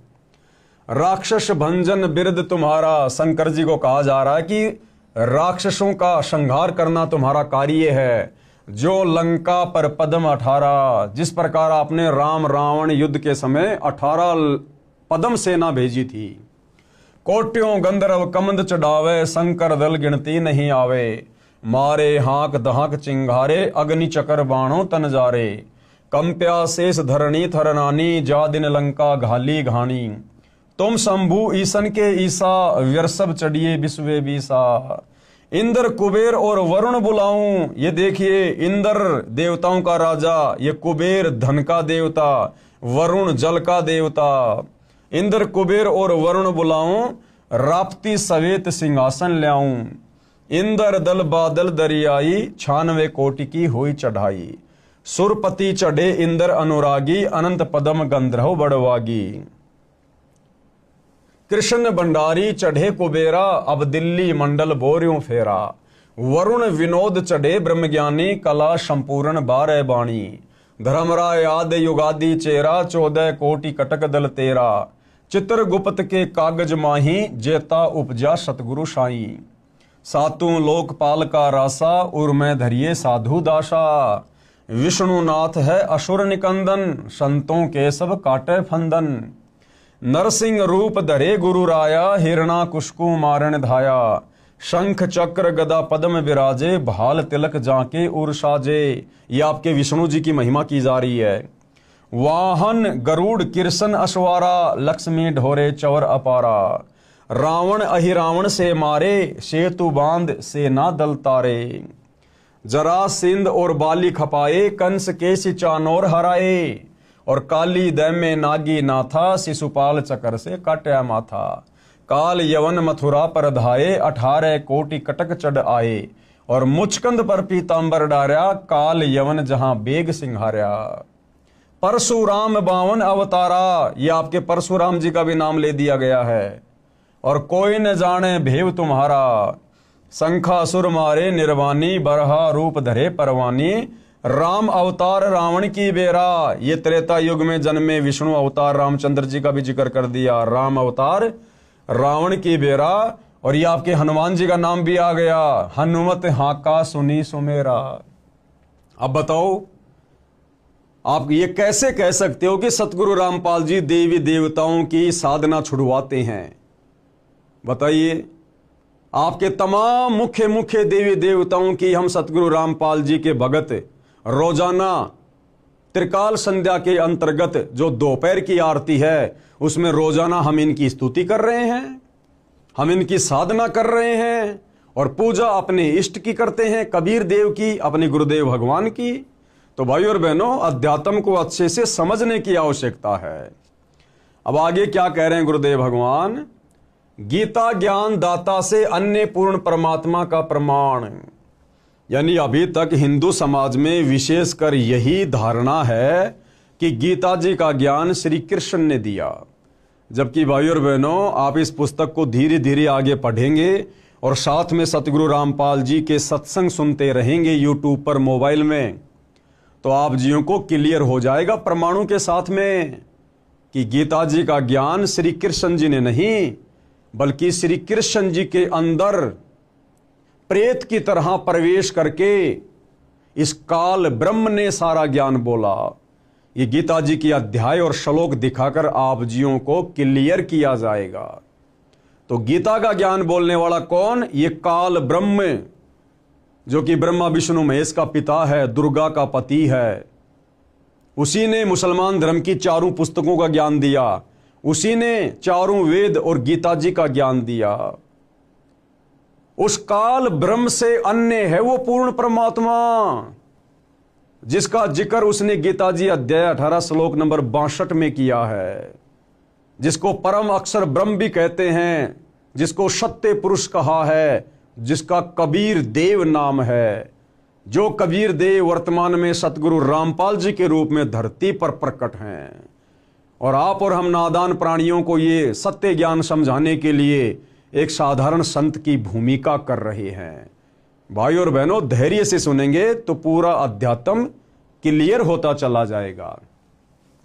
तो गीता ज्ञान दाता यानी काल ब्रह्म से अन्य पूर्ण परमात्मा का प्रमाण। अब ये गीता जी में कहाँ लिखा हुआ है, किस अध्याय में है, किस श्लोक में है, आप धैर्य के साथ में देखते रहिए। और यदि आपने गीता जी को खरीद लिया है तो आप गीता जी से साथ साथ में अध्याय और श्लोक मिलान भी करते रहिए। हमारा इष्ट यानी पूज्य परम अक्षर ब्रह्म है। परम अक्षर ब्रह्म कौन? कबीर देव, सत्य पुरुष। हम पूजा इसकी करते हैं जो गीता का ज्ञान बताने वाले से अन्य है, भिन्न है। वह पूर्ण परमात्मा है, अविनाशी है। अविनाशी यानी जिसका कभी विनाश नहीं होता, और सबका धारण पोषण करने वाला है। तीनों लोकों में प्रवेश करके सबका धारण पोषण कौन करता है? ये परम अक्षर ब्रह्म, सत्य पुरुष कबीर देव। तथा सम्मान साधना प्रधान देवताओं का भी करते हैं। यानी हम सतगुरु रामपाल जी के भगत पूजा तो करते हैं परम अक्षर ब्रह्म की, कबीर देव की, लेकिन सम्मान और साधना ये जो प्रधान देवी देवता हैं जिनका वास हमारे शरीर में बने उन कमलों में है, हम उनका भी करते हैं। परम अक्षर ब्रह्म के विषय में कौन परम अक्षर ब्रह्म? कबीर देव, सत्य पुरुष, उत्तम परमात्मा। परम अक्षर ब्रह्म के विषय में गीता में इस प्रकार लिखा है। क्या लिखा है? गीता अध्याय 8 श्लोक 1 में अर्जुन ने गीता ज्ञान बोलने वाले से प्रश्न किया कि हे भगवान, आपने जिस तत्व ब्रह्म के विषय में गीता अध्याय 7 श्लोक 29 में कहा है, वह तत्व ब्रह्म क्या है? वो तत्व ब्रह्म क्या है? अर्जुन ने पूछा। तो गीता ज्ञान बताने वाले ने गीता अध्याय 8 श्लोक 3 में उत्तर दिया है। क्या उत्तर दिया है? कि वह परम अक्षर ब्रह्म है। वो कौन है? परम अक्षर ब्रह्म है। फिर इसी गीता अध्याय 8 के श्लोक 5 और 7 तथा अपनी भक्ति करने को कहा है, तथा गीता के इसी अध्याय 8 के श्लोक 8, 10, 20, 22 में अपने से अन्य इसी परम अक्षर ब्रह्म की भक्ति करने को कहा है। यानी गीता का ज्ञान देने वाले इस ब्रह्म ने अपनी भक्ति के लिए भी कहा है, और अपने से अन्य भिन्न उस सर्वश्रेष्ठ परमात्मा परम अक्षर ब्रह्म की भक्ति करने के लिए भी गीता जी के 8वें अध्याय के श्लोक 8, 10, 20 व 22 में जिक्र किया है। इसके विषय में गीता अध्याय 2 श्लोक 17, गीता अध्याय 15 श्लोक 17 में बताया है। परम अक्षर ब्रह्म को गीता बोलने वाले ने सबका धारण पोषण करने वाला तथा परमात्मा कहा है। अब देख लो भाई और बहनों, गीता का ज्ञान देने वाले ने, गीता का ज्ञान देने वाले ने उस परम अक्षर ब्रह्म को ही सबका धारण पोषण करने वाला और परमात्मा बताया है। परम अक्षर ब्रह्म को, किसको? परम अक्षर ब्रह्म को, कबीर देव को, सत्य पुरुष को गीता बोलने वाले ने सबका धारण पोषण करने वाला तथा परमात्मा कहा है। अगर ये गीता ज्ञान देने वाला ब्रह्म खुद ही परमात्मा होता, सबका धारण पोषण करने वाला होता, तो अपने से अन्य उस परम अक्षर ब्रह्म को सबका धारण पोषण करने वाला और परमात्मा कहकर संज्ञा ना देता। और यह भी कहा है कि यही वास्तव में अविनाशी है। ये काल ब्रह्म खुद भी अविनाशी नहीं है, इसकी भी जन्म और मृत्यु होती है। भाई और बहनों, अभी हम केवल भूमिका में पढ़ रहे हैं। भूमिका समाप्त होने के बाद जब हम इस पवित्र पुस्तक हिंदू साहिबान नहीं समझे गीता वेद पुराण में आगे बढ़ेंगे, तो साथ साथ में पूज्य गुरुदेव भगवान गीता के श्लोक दिखाएंगे, अध्याय बताएंगे, और आंखों देखकर हमें फिर विश्वास होगा कि वास्तव में गीता ज्ञान देने वाला भगवान कंप्लीट नहीं है। और गीता का ज्ञान श्री कृष्ण ने नहीं बोला। श्री कृष्ण जी का तो केवल शरीर काम में लिया गया था। उस शरीर के अंदर प्रेत की तरह प्रवेश करके इनके पिता यानी ब्रह्मा विष्णु महेश के पिता इस काल ब्रह्म ने वो ज्ञान दिया। और ये जो काल ब्रह्म है, ये भी गीता जी में कहता है कि अर्जुन, मैं भी अविनाशी नहीं हूं, मेरा भी जन्म और मृत्यु होती है। तो आगे हम अपनी आंखों से देखेंगे कि गीता के किस अध्याय में और किन किन श्लोकों में ये जानकारी है। यह भी कहा है कि यही वास्तव में अविनाशी है, पुरुषोत्तम है। पुरुषोत्तम यानी पुरुष यानी भगवान, और पुरुषोत्तम यानी भगवानों में सर्वश्रेष्ठ भगवान कौन? परम अक्षर ब्रह्म कबीर देव, जिसको मारने में कोई सक्षम नहीं है, जिससे संसार व्याप्त है। यानी सारे संसार की रचना उसी परम अक्षर ब्रह्म ने की है, कबीर देव ने की है। जो मेरे से अन्य है, यानी गीता ज्ञान देने वाला कह रहा है कि वो मेरे से भिन्न है, अलग है अर्जुन। गीता अध्याय 18 श्लोक 62 में उसी की शरण में जाने को कहा है। गीता का ज्ञान देने वाला काल ब्रह्म स्वयं कह रहा है अध्याय 18 श्लोक 62 में कि अर्जुन, अगर तुझे उस सनातन परम धाम की प्राप्ति करनी है, जहां जाने के बाद साधक लौटकर इस गंदे लोक में, मेरे लोक में नहीं आता, जन्म मरण के चक्कर में नहीं रहता, गधा कुत्ता सुअर नहीं बनता, उसके लिए तू उस परम अक्षर ब्रह्म की शरण में चला जा। यानी अपने से अन्य दूसरे परमेश्वर की शरण में जाने को गीता का ज्ञान देने वाला ये ब्रह्म कह रहा है। गीता अध्याय 18 श्लोक 62 में उसी की शरण में जाने को कहा है। पेश है प्रमाण के लिए गीता अध्याय 7 श्लोक 29, गीता अध्याय 8 श्लोक 1, 3, 5, 10, 20 और 22 तथा गीता अध्याय 15 श्लोक 17, गीता अध्याय 2 श्लोक 17 की फोटो कॉपी। अब भाई और बहनों, सारे के सारे जो प्रमाण है वो आपकी आंखों के सामने रखे जा रहे हैं। एक एक प्रमाण को आप जी देखते चलिएगा, जिसके अनुवादक जय दयाल गोविंदका हैं तथा प्रकाशक व मुद्रक गीता प्रेस गोरखपुर है। यानी गीता प्रेस गोरखपुर से प्रकाशित हिंदू समाज की जितनी भी धार्मिक पुस्तकें हैं, निसंदेह पूरा हिंदू समाज उनको सत्य मानता है, ऑथेंटिक मानता है। गीता अध्याय 7 श्लोक 29 की फोटोकॉपी क्या लिखा हुआ है? जरा मरण मोक्षाय माम आश्रित यतंती ये ते ब्रह्म तत्व विदु कृतनाम अध्यात्म कर्म च अखिलम। और बिल्कुल संस्कृत के सामने हिंदी भी लिखी हुई है ताकि समझने में कोई दिक्कत ना रहे। तो ये जो काल ब्रह्म है जिसने गीता जी का ज्ञान दिया, तो ये काल ब्रह्म क्या कह रहा है? अपने से अन्य किसी और को परमात्मा बता रहा है। तो हिंदू समाज के भाई बहनों को गीता जी में प्रमाण देखकर ये विश्वास हो जाना चाहिए कि हम गीता का ज्ञान देने वाले को जो श्री कृष्ण जी मान रहे थे, वो श्री कृष्ण जी नहीं थे। श्री कृष्ण जी में प्रवेश करके काल ब्रह्म गीता का ज्ञान दे रहा है।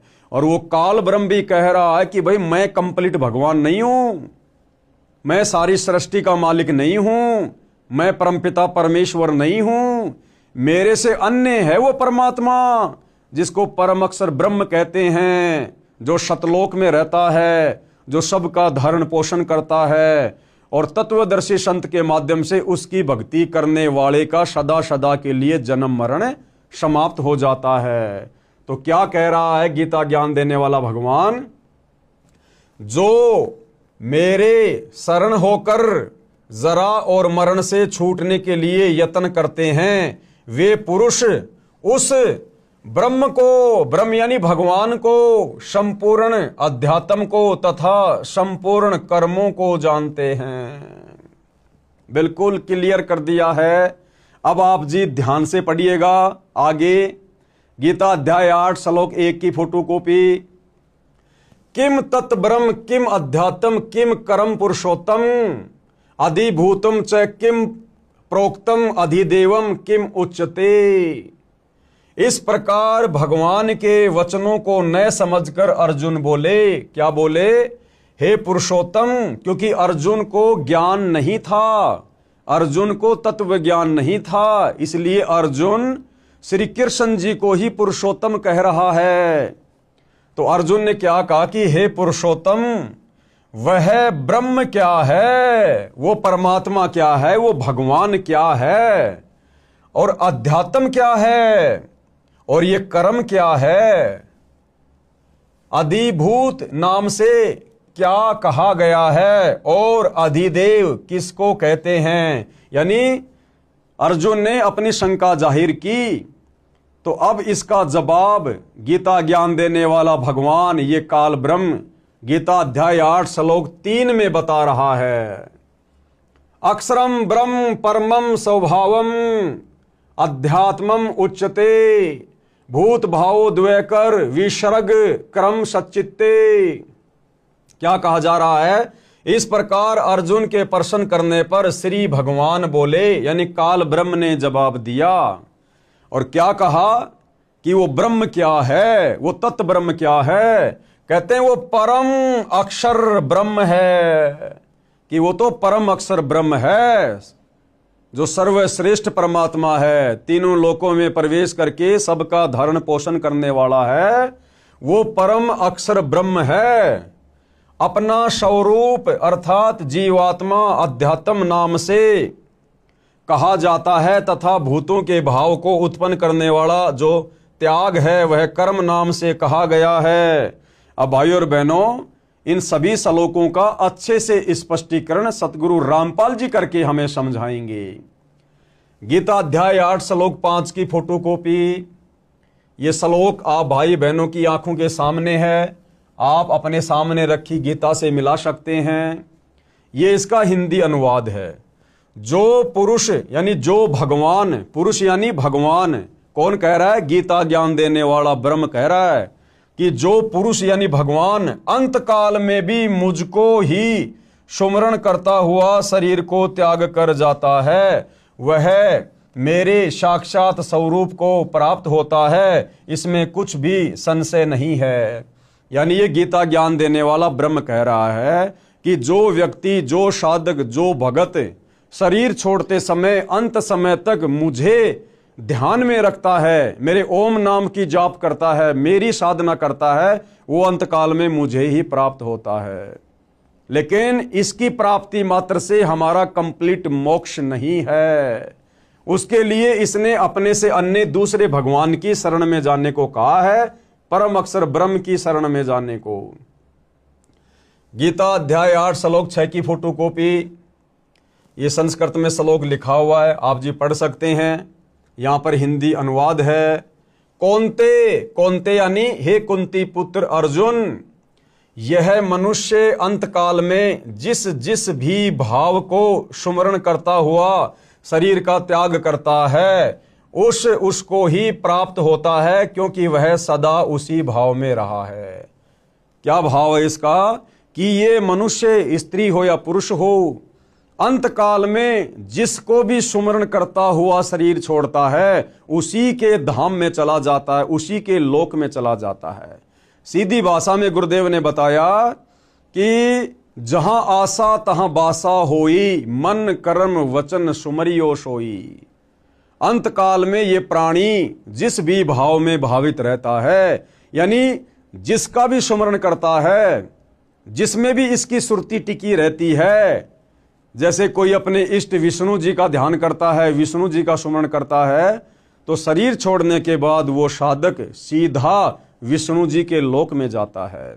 और यदि शरीर छोड़ते समय कोई व्यक्ति अपने बेटा बेटी, खेत खलिहान, कार कोठी, अगर उनके बारे में सुमरण करता है, उनका चिंतन करता है, उनके विषय में सोचता रहता है कि मेरे मरने के बाद मेरे परिवार का क्या होगा, इस फसल को कौन संभालेगा, खेती बाड़ी का ध्यान कौन रखेगा, मेरे बच्चे अभी बहुत छोटे हैं, तो मरते समय उस नादान प्राणी की सोच, सुरती, सुमरण, चिंतन उस परिवार में रहा, तो शरीर छोड़ने के बाद वो उसी परिवार में वापस गधा कुत्ता बनकर, गाय बैल भैंस बनकर जन्म लेता है। तो इस अध्याय का ये सारांश है कि हे कुंती पुत्र अर्जुन, यह मनुष्य अंतकाल में, अंतकाल यानी शरीर छोड़ते समय जिस जिस भी भाव को सुमरण करता हुआ शरीर का त्याग करता है, उसको ही प्राप्त होता है, क्योंकि वह सदा उसी भाव से भावित रहा है। गीता अध्याय 8 श्लोक नंबर 7 की फोटोकॉपी, यह श्लोक आप जी की आंखों के सामने है, यहां पर हिंदी लिखी हुई है। इसलिए हे अर्जुन, तू सब समय में निरंतर मेरा सुमरण कर और युद्ध भी कर। अब भाइयों और बहनों, ये काल ब्रह्म नहीं चाहता कि कोई भी प्राणी मेरे इस 21 ब्रह्मांड से निकलकर मुक्ति को प्राप्त हो जाए, उस परम अक्षर ब्रह्म के सनातन परम धाम सतलोक में चला जाए। ये काल ब्रह्म ऐसा क्यों नहीं चाहता है? इसीलिए तो यहां पर अर्जुन को सत्यता नहीं बता रहा, अर्जुन को हकीकत नहीं बता रहा। ये तो कह रहा है कि अंत समय में ये प्राणी जिसका भी सुमरण करता हुआ शरीर छोड़ता है उसी के लोक में चला जाता है। और अध्याय 18 श्लोक 62 में यह भी कह दिया कि मेरे से अन्य वो परम अक्षर ब्रह्म है, पूर्ण परमात्मा, जहां जाने के बाद साधक फिर कभी लौटकर इस गंदे संसार में नहीं आता। फिर यहां पर गीता अध्याय 8 श्लोक 7 में वो अर्जुन को क्यों भ्रमित कर रहा है कि इसलिए अर्जुन तू मेरा ध्यान कर और तू युद्ध भी कर, क्योंकि वो नहीं चाहता कि कोई भी प्राणी उसके जाल से बाहर निकल जाए, उसके लोक से बाहर निकल जाए। ऐसा क्यों? क्योंकि भाइयों और बहनों, गीता का ज्ञान देने वाले इस काल ब्रह्म को, ज्योति निरंजन को, दुर्गा के पति को, ब्रह्मा विष्णु महेश के पिताजी को, पूर्ण परमात्मा परम अक्षर ब्रह्म की ओर से एक भयंकर श्राप लगा हुआ है। वो श्राप क्यों लगा, कहां लगा, क्या गलती करी थी और क्या वो श्राप था, इसको प्रतिदिन 1 लाख मानव शरीरधारी स्त्री पुरुषों के सूक्ष्म शरीर में जमा वासना को, गंध को खाने का श्राप लगा हुआ है। इसलिए ये यहां पर सभी को भ्रमित रखता है और अपनी ही साधना में लगा के रखना चाहता है, ताकि ये प्राणी इस काल ब्रह्म की साधना करके इसी के 21 ब्रह्मांड में जन्मते रहें और मरते रहें और इसके भोजन की व्यवस्था बनी रहे। तो भाइयों और बहनों, जब हम आगे इसी पुस्तक में या यूट्यूब पर मोबाइल से सतगुरु रामपाल जी के सृष्टि रचना वाले सत्संग सुनेंगे, तब हमें पता चलेगा कि इस काल ब्रह्म ने उस सनातन परम धाम में, ये भी पहले वहीं रहता था परम अक्षर ब्रह्म के पास में, ये भी उसी का बेटा है, उसी की संतान है, उसी की आत्मा है। इसने वहां सतलोक में क्या ऐसी गलती कर दी थी जिस कारण से कबीर परमेश्वर जी ने, परम अक्षर ब्रह्म ने इस काल समेत दुर्गा को और हम सभी आत्माओं को इसके साथ इस गंदे लोक में यानी 21 ब्रह्मांड में सतलोक से 16 शंख कोस की दूरी पर भेज दिया। तो ये सारी जानकारी भाइयों और बहनों हमें सृष्टि रचना को पढ़ने और सुनने से मिलेगी। आगे चलकर इस पुस्तक में भी सृष्टि रचना लिखी हुई है। आप जी यूट्यूब पर संत रामपाल जी के सत्संग के माध्यम से भी सृष्टि रचना को समझ सकते हैं। तो यहां पर यह काल ब्रह्म, गीता का ज्ञान देने वाला भगवान, ये अर्जुन को भ्रमित कर रहा है। इसलिए हे अर्जुन, तू सब समय में निरंतर मेरा स्मरण कर और युद्ध भी कर। इस प्रकार मुझ में अर्पण किए हुए मन बुद्धि युक्त होकर तू निसंदेह मुझको ही प्राप्त होगा। और ये कहां रहता है? इसी अध्याय 8 का जब हम श्लोक नंबर 16 पढ़ेंगे तो ये काल ब्रह्म कह रहा है कि मैं तो ब्रह्मलोक में रहता हूं, ब्रह्मलोक में, और कह रहा है कि मेरे ब्रह्मलोक में आया हुआ प्राणी भी अपना कर्म फल भोगने के बाद वापस नीचे 84 लाख योनियों में जाता है, गधे कुत्ते सूअर के शरीरों में कष्ट उठाता है। इसका ब्रह्मलोक भी विनाश में आता है। ब्रह्मलोक में गए प्राणी भी फिर नरक में जाते हैं। ये स्वयं आगे स्वीकार कर रहा है गीता अध्याय 8 श्लोक नंबर 16 में। अब हम पढ़ेंगे गीता जी अध्याय 8 श्लोक 8 की ये फोटोकॉपी है। ये है गीता अध्याय 8 श्लोक 8 की फोटोकॉपी। भाई और बहनों, यहां पर पीडीएफ में थोड़ा साफ दिखाई नहीं दे रहा होगा, मैं आपको मोबाइल से सुना देता हूं। इसमें काल ब्रह्म के द्वारा गीता का ज्ञान देते समय अर्जुन को कहा गया है कि जो व्यक्ति अभ्यास के द्वारा अपने मन को एकाग्र करके लगातार परम पुरुष ईश्वर का ध्यान करता है, वह निश्चय ही मुझे ईश्वर को प्राप्त कर लेता है। यहां भाई और बहनों ये थोड़ी सी अटकलबाजी कर गया।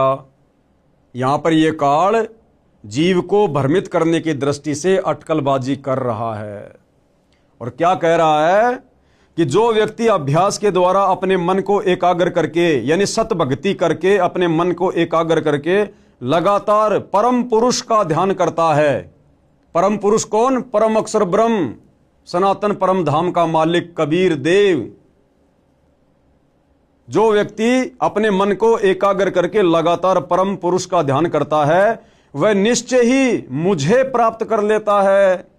अरे भैया, परम अक्षर ब्रह्म का ध्यान करने वाला तुझे कैसे प्राप्त होगा? क्योंकि इसने पहले स्पष्ट कर दिया कि शरीर छोड़ते समय अंत काल में जो व्यक्ति जिसका भी स्मरण करता है उसी के लोक में जाएगा। तो यहां पर यह खुद कह रहा है कि जो व्यक्ति अभ्यास के द्वारा अपने मन को एकाग्र करके लगातार परम पुरुष का ध्यान करता है, तो भाई जो परम पुरुष का ध्यान करेगा वो तो परम पुरुष के लोक में जाएगा, सतलोक में।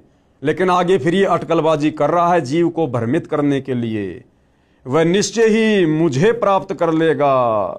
तो अब हम आगे बढ़ते हैं भाई और बहनों।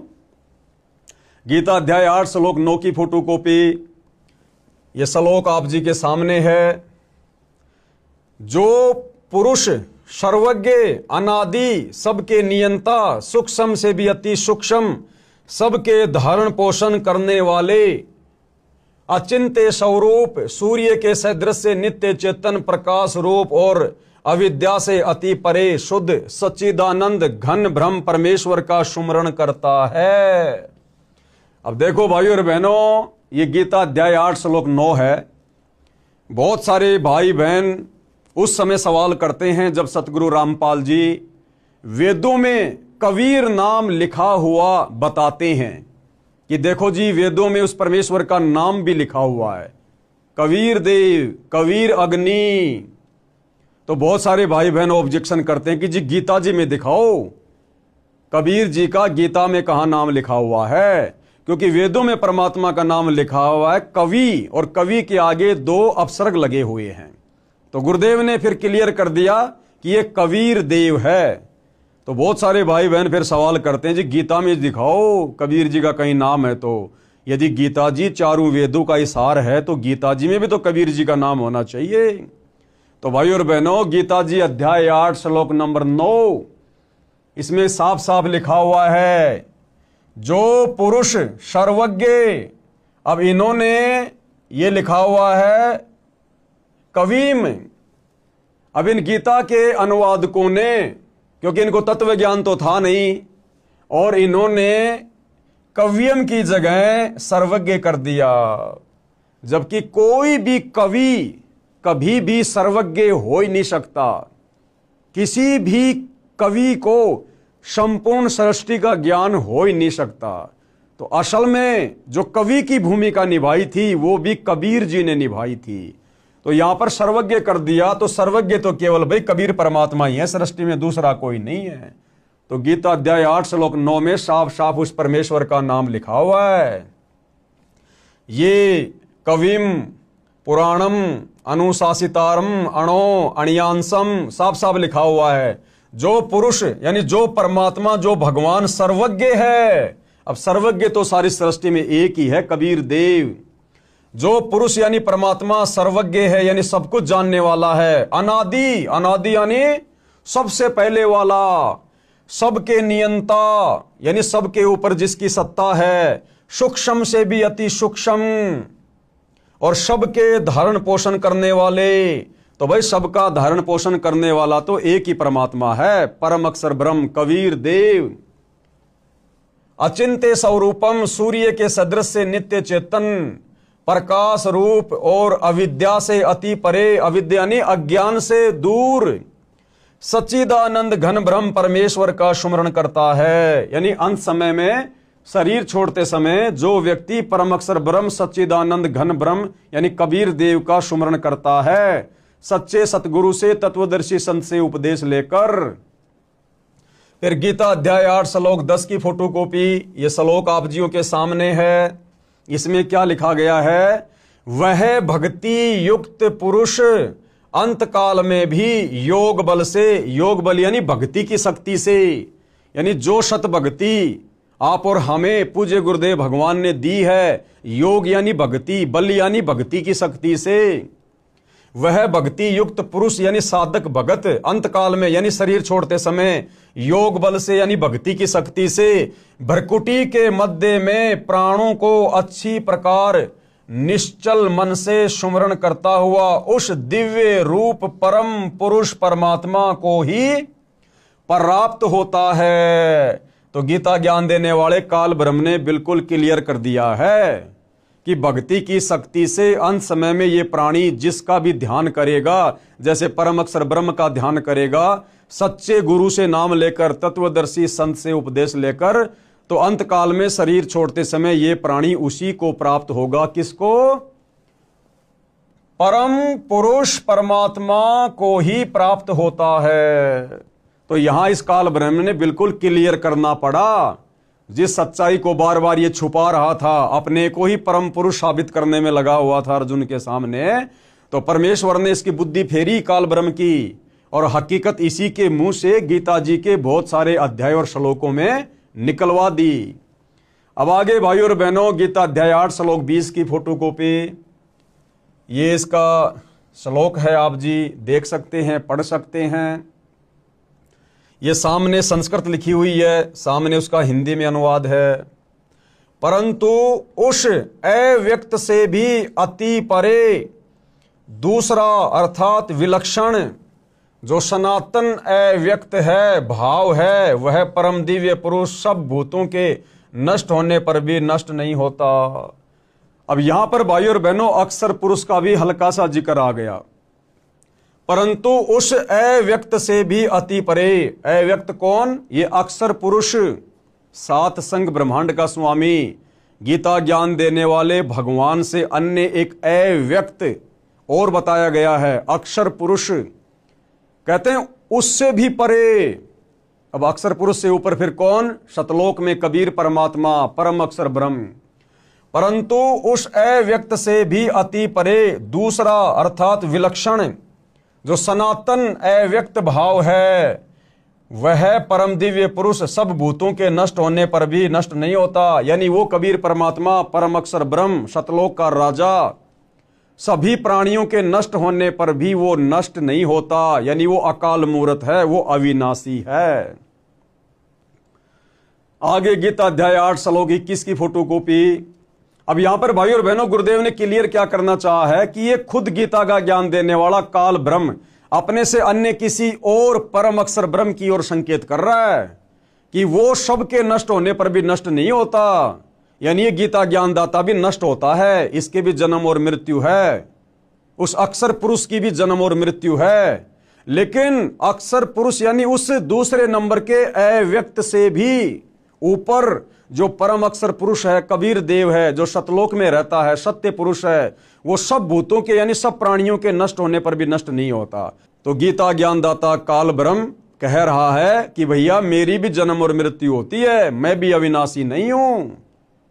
वो अविनाशी तो परम अक्षर ब्रह्म है जो सब भूतों यानी प्राणियों के नष्ट होने पर भी नष्ट नहीं होता है। तो हिंदू समाज के भाई और बहनों को थोड़ा विचार करना चाहिए। जिस गीता ज्ञान देने वाले भगवान को हमने उत्तम भगवान मान लिया था, हमारे धर्म गुरुओं की नादानी के कारण, शास्त्रों का ज्ञान ना होने के कारण, वो गीता का ज्ञान देने वाला भगवान काल ब्रह्म वो तो कह रहा है कि मेरे से अन्य है वो परम अक्षर ब्रह्म जो कभी भी नष्ट नहीं होता, वो अविनाशी है और उसी की भक्ति से पूर्ण मोक्ष होगा। आगे गीता अध्याय 8 श्लोक 21 की फोटोकॉपी, श्लोक संस्कृत में आप जियों के सामने है। अव्यक्त अक्षर इस नाम से कहा गया है, उसी अक्षर नामक अव्यक्त भाव को परम गति कहते हैं। यानी जो व्यक्ति उस परम पुरुष की भक्ति करके, अक्षर पुरुष ब्रह्म की भक्ति करके, साधना करके, तत्वदर्शी संत से साधना लेकर जो उस कबीर देव परम अक्षर ब्रह्म की भक्ति करता है और जो उसके लोक में चला जाता है, कहते हैं उसी को परम गति कहते हैं। यानी उस सनातन परम धाम में जाने के बाद ये प्राणी वापस लौटकर संसार में नहीं आता। वहां जाने के बाद कभी भी जीव की मृत्यु नहीं होती है, कभी बुढ़ापा नहीं आता है, वहां सर्व सुख हैं। जिस सनातन अव्यक्त भाव को प्राप्त होकर मनुष्य वापस नहीं आते, कहां? इस काल ब्रह्म के 21 ब्रह्मांड में, इस मृत्यु लोक में, 84 लाख योनियों में, वह मेरा परम धाम है। गीता का ज्ञान देने वाला काल ब्रह्म, ब्रह्मा विष्णु महेश का पिता, दुर्गा का पति, गीता का ज्ञान देते समय अब क्या कह रहा है कि मेरा भी वही परम धाम है, यानी अर्जुन मैं भी उसी परम धाम से आया हुआ हूं, मैं भी उसी सतलोक से यहां नीचे आया हुआ हूं। अब ये सारी जानकारी जब आप सृष्टि रचना पढ़ेंगे तब पता चलेगा कि परम अक्षर ब्रह्म ने, सत्य पुरुष ने, कबीर देव ने इस काल ब्रह्म को क्यों श्राप दिया, क्यों इसको दुर्गा और हम सभी प्राणियों समेत नीचे 21 ब्रह्मांड में भेज दिया। और यहां गीता अध्याय 8 श्लोक 21 में ये गीता ज्ञान देने वाला भगवान खुद स्वीकार कर रहा है कि वह मेरा परम धाम है, कि अर्जुन मैं भी वहीं का निवासी था, मैं भी पहले वही रहा करता था, उसी परम अक्षर ब्रह्म के धाम में, सतलोक में। तो क्लियर कर दिया है भाइयों और बहनों कि गीता ज्ञानदाता सर्वश्रेष्ठ परमात्मा नहीं है, इससे ऊपर सर्वश्रेष्ठ परमात्मा परम अक्षर ब्रह्म है, सत्य पुरुष है, कबीर देव है, जिसकी साधना तत्वदर्शी संत से लेकर करने से ही हमारी आत्मा का कल्याण होगा। आगे गीता अध्याय 8 श्लोक 22 की फोटोकॉपी, ये संस्कृत में श्लोक लिखा हुआ है, इधर संस्कृत है, सामने बिल्कुल हिंदी है। हे पार्थ यानी हे अर्जुन, जिस परमात्मा के अंतर्गत सर्वभूत हैं, सर्वभूत यानी सभी प्राणी। अब बताओ, ये गीता का ज्ञान देने वाला ब्रह्म अपने से अन्य किसी और परमात्मा का जिक्र कर रहा है यहां पर, तो फिर गीता का ज्ञान देने वाला ब्रह्म सर्वश्रेष्ठ परमात्मा कहां हुआ? ये तो कह रहा कि हे पार्थ, हे अर्जुन, जिस परमात्मा के अंतर्गत यानी जिस परम अक्षर ब्रह्म के अंडर में सर्वभूत हैं यानी सभी प्राणी हैं, और जिस सच्चिदानंद घन ब्रह्म परमात्मा से यह समस्त जगत परिपूर्ण है, और जिसने इस समस्त सृष्टि की रचना की है, वह सनातन अव्यक्त परम पुरुष तो अनन्य भक्ति से ही प्राप्त होने योग्य है। गीता ज्ञान देने वाला काल ब्रह्म कह रहा कि अर्जुन, जिस परमात्मा के अंतर्गत यानी जिस परम अक्षर ब्रह्म के, सत्य पुरुष के, कबीर जी के अंतर्गत सर्वभूत यानी सभी प्राणी हैं, और जिस सच्चिदानंद घन परमात्मा से यह समस्त जगत परिपूर्ण है यानी जिसने सारी सृष्टि की रचना की, वह सनातन यानी सदा रहने वाला अव्यक्त परम पुरुष तो अनन्य भक्ति से ही प्राप्त होने योग्य है। अनन्य भक्ति यानी केवल एक उसी की भक्ति, अन्य किसी की पूजा नहीं, ना इस काल ब्रह्म की। ये बात कहकर ये काल ब्रह्म अपनी पूजा के लिए भी मना कर रहा है, अपनी साधना के लिए भी मना कर रहा है। वो परम अक्षर ब्रह्म सनातन परमात्मा केवल अनन्य भक्ति से, अनन्य भक्ति का मतलब होता है केवल एक को ही अपना इष्ट मानकर पूजना।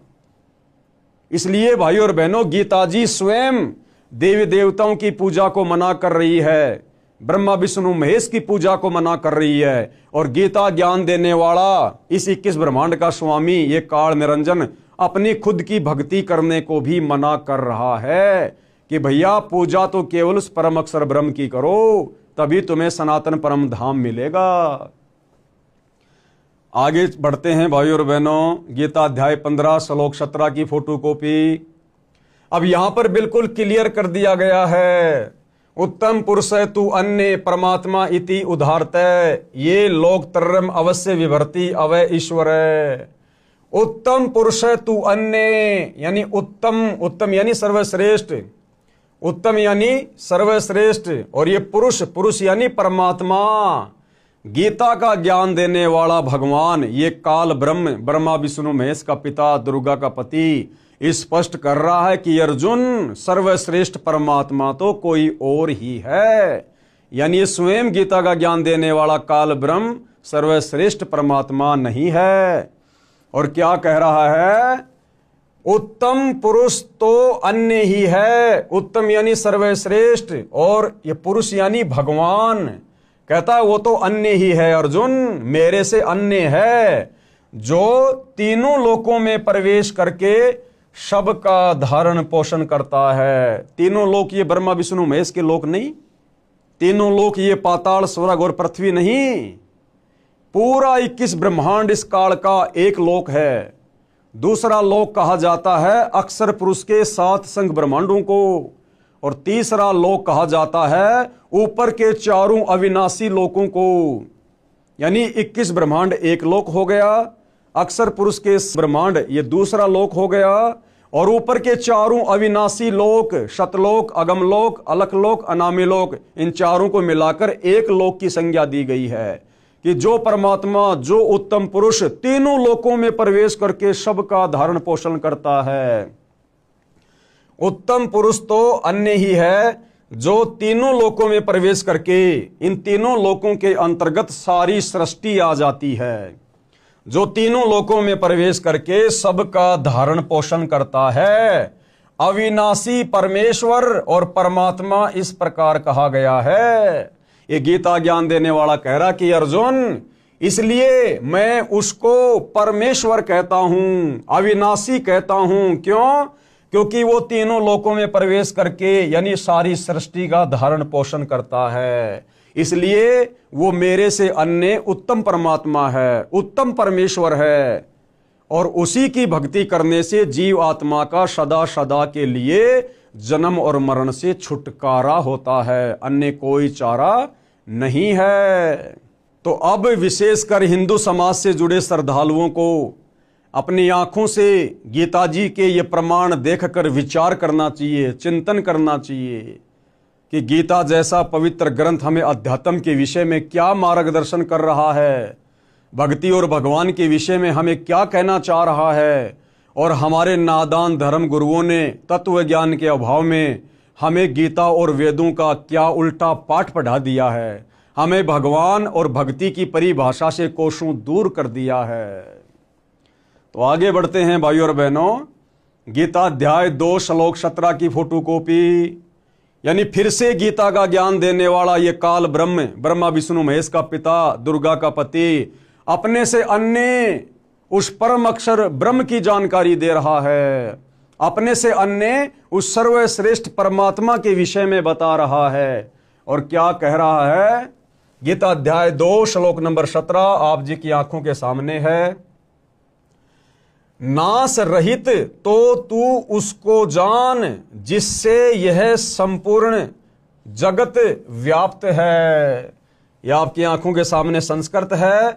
अविनाशी, अविनाशी यानी नाश रहित, जिसका कभी विनाश नहीं होता। अविनाशी तू तत्विधि येन इदम सर्वम, यानी हे अर्जुन, नाश रहित यानी कभी जिसका नाश ना हो, नाश रहित तो तू उसको जान जिससे यह संपूर्ण जगत व्याप्त है। यानी हे अर्जुन, तू अविनाशी यानी नाश रहित भगवान यानी परमात्मा उसको जान जिसने सारे संसार की रचना की है। अगर सारे संसार की रचना करने वाला भगवान ये गीता का ज्ञान देने वाला ब्रह्म होता तो अर्जुन को अपने से अन्य किसी और की तरफ संकेत ना करता। क्लियर है भाइयों और बहनों कि नाश रहित तो तू उसको जान जिससे यह संपूर्ण जगत व्याप्त है यानी विद्यमान है। इस अविनाशी का विनाश करने में कोई भी समर्थ नहीं है। क्लियर कर दिया गीता के ज्ञान देने वाले ने, जिसको हिंदू समाज अपना भगवान मानता है। वो कह रहा कि अर्जुन, उसका नाश करने में कोई भी समर्थ नहीं है, यानी एकमात्र सृष्टि में वही अविनाशी परमात्मा है, परम अक्षर ब्रह्म, सत्य पुरुष। गीता ज्ञान बोलने वाले ने अपनी स्थिति गीता अध्याय 2 श्लोक 12, गीता अध्याय 4 श्लोक 5, गीता अध्याय 10 श्लोक 2 में इस प्रकार बताई है। अब ये गीता ज्ञान देने वाला कौन? काल ब्रह्म, जो श्री कृष्ण जी के शरीर में प्रेत की तरह प्रवेश करके गीता का ज्ञान दे रहा है। अब भाइयों और बहनों, इन श्लोकों में कौन कौन से श्लोकों में? गीता अध्याय 2 श्लोक 12, गीता अध्याय 4 श्लोक 5 और गीता अध्याय 10 श्लोक 2 में अपने विषय में कह रहा है ये काल ब्रह्म कि अर्जुन, तेरे और मेरे बहुत से जन्म हो चुके हैं, तू भी जन्मता है और मरता है, मैं भी जन्मता हूं और मरता हूं। यानी ये गीता का ज्ञान देने वाला भगवान अविनाशी नहीं है। अविनाशी कौन है उसके विषय में तो इसने ऊपर के श्लोक में बता दिया कि अविनाशी तो उसको जान जिसको मारने में कोई भी समर्थ नहीं है। और अब ये गीता का ज्ञान देने वाला काल ब्रह्म गीता अध्याय 2 श्लोक 12, गीता अध्याय 4 श्लोक 5 और गीता अध्याय 10 श्लोक 2 में अपनी स्थिति बता रहा है जन्म और मरण के विषय में। कह रहा कि मैं अविनाशी नहीं हूं, मेरे तो जन्म और मृत्यु होती है। अब बताओ भाई और बहनों, जिसकी खुद की जन्म और मृत्यु हो, फिर वो कैसे परमात्मा हो सकता है? ध्यान से पढ़िएगा। पेश है गीता अध्याय 2 श्लोक 12, गीता अध्याय 4 श्लोक 5 और गीता अध्याय 10 श्लोक 2 की फोटोकॉपी। देखो भाई और बहनों, आज तक के भक्ति इतिहास में हमारे किसी भी धर्म गुरु ने, किसी भी आचार्य और शंकराचार्य ने, किसी भी कथावाचक ने या किसी भी धर्म के किसी भी गुरु ने हमें इन धर्म शास्त्रों को इस प्रकार से अध्याय बताकर, श्लोक बताकर, उंगली रख रख कर हमें इस प्रकार से नहीं समझाए, क्योंकि इन लोगों के पास में तत्व ज्ञान का अभाव था। इन चारों वेदों में, गीता जी में, कुरान, तौरेत, जबूर, इंजिल, बाइबल, इनमें कंप्लीट अध्यात्म का ज्ञान नहीं है। तो जब हमारे धर्म गुरुओं को ही कंप्लीट अध्यात्म का ज्ञान नहीं था, तो भला वे हमें क्या बताते, क्या समझाते?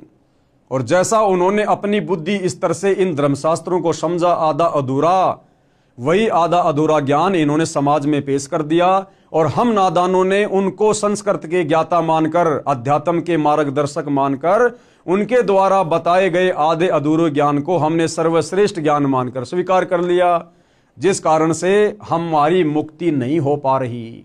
हमारे पूर्वज शरीर छोड़ने के बाद शास्त्र विरुद्ध साधना करने के चलते प्रेत योनि में चले गए।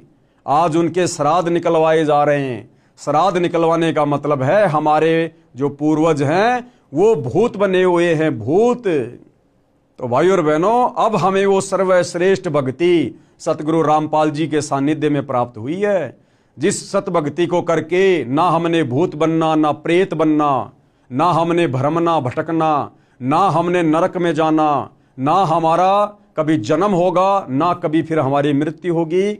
और हम सदा सदा के लिए परम अक्षर ब्रह्म सत्य पुरुष कबीर देव जी के लोक में, सत्य लोक में चले जाएंगे, जहां पर हमें सर्व सुख प्राप्त होंगे। तो अब यहां गीता अध्याय 2 श्लोक 12, गीता अध्याय 4 श्लोक 5 और गीता अध्याय 10 श्लोक 2 में ये गीता ज्ञान देने वाला भगवान स्वयं की स्थिति के बारे में बता रहा है कि भैया मेरी भी जन्म और मृत्यु होती है अर्जुन। ध्यान से देखिए भाई और बहनों, गीता अध्याय 2 श्लोक 12 की फोटोकॉपी आप भाई बहनों की आंखों के सामने है।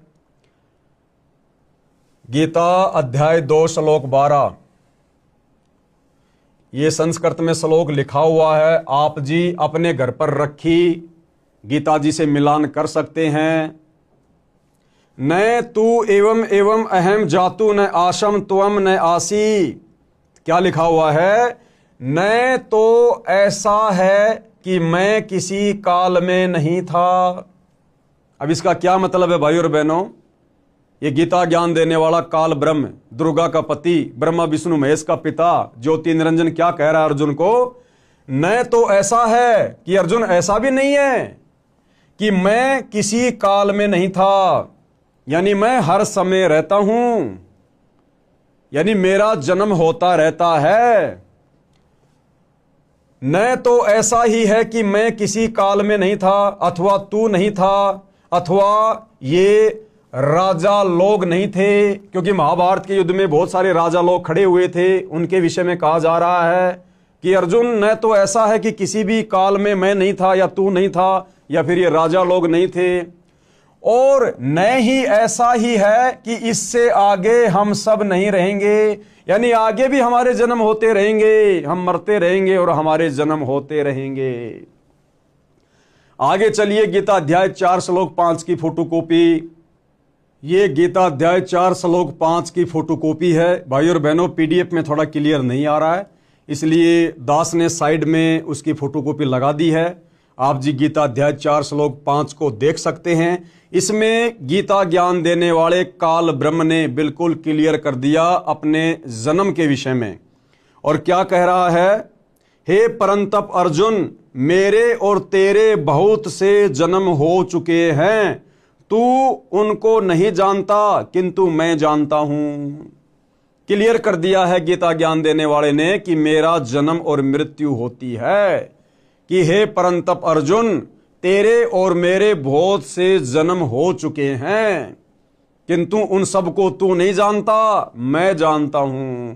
यानी गीता ज्ञान देने वाले भगवान इस काल ब्रह्म की भी मृत्यु होती है और इसके जन्म होते हैं। और भाइयों और बहनों, जो जन्म और मृत्यु में है वो कभी भी हमारा जन्म और मृत्यु का रोग समाप्त नहीं कर सकता। जो जन्म और मृत्यु में है वो परमात्मा नहीं हो सकता, परमेश्वर नहीं हो सकता। इसीलिए गीता ज्ञानदाता काल ब्रह्म ने उस परम अक्षर ब्रह्म को अविनाशी की संज्ञा दी गई है कि नाश रहित तो उसको जान जिसको मारने में कोई भी सक्षम नहीं है। तो गीता अध्याय 4 श्लोक 5 की फोटोकॉपी ने बिल्कुल क्लियर कर दिया है। अब लास्ट में आपको दिखाते हैं भाइयों और बहनों, गीता अध्याय 10 श्लोक 2 संस्कृत आपके सामने है और क्या लिखा हुआ है? मेरी उत्पत्ति को कौन कह रहा है?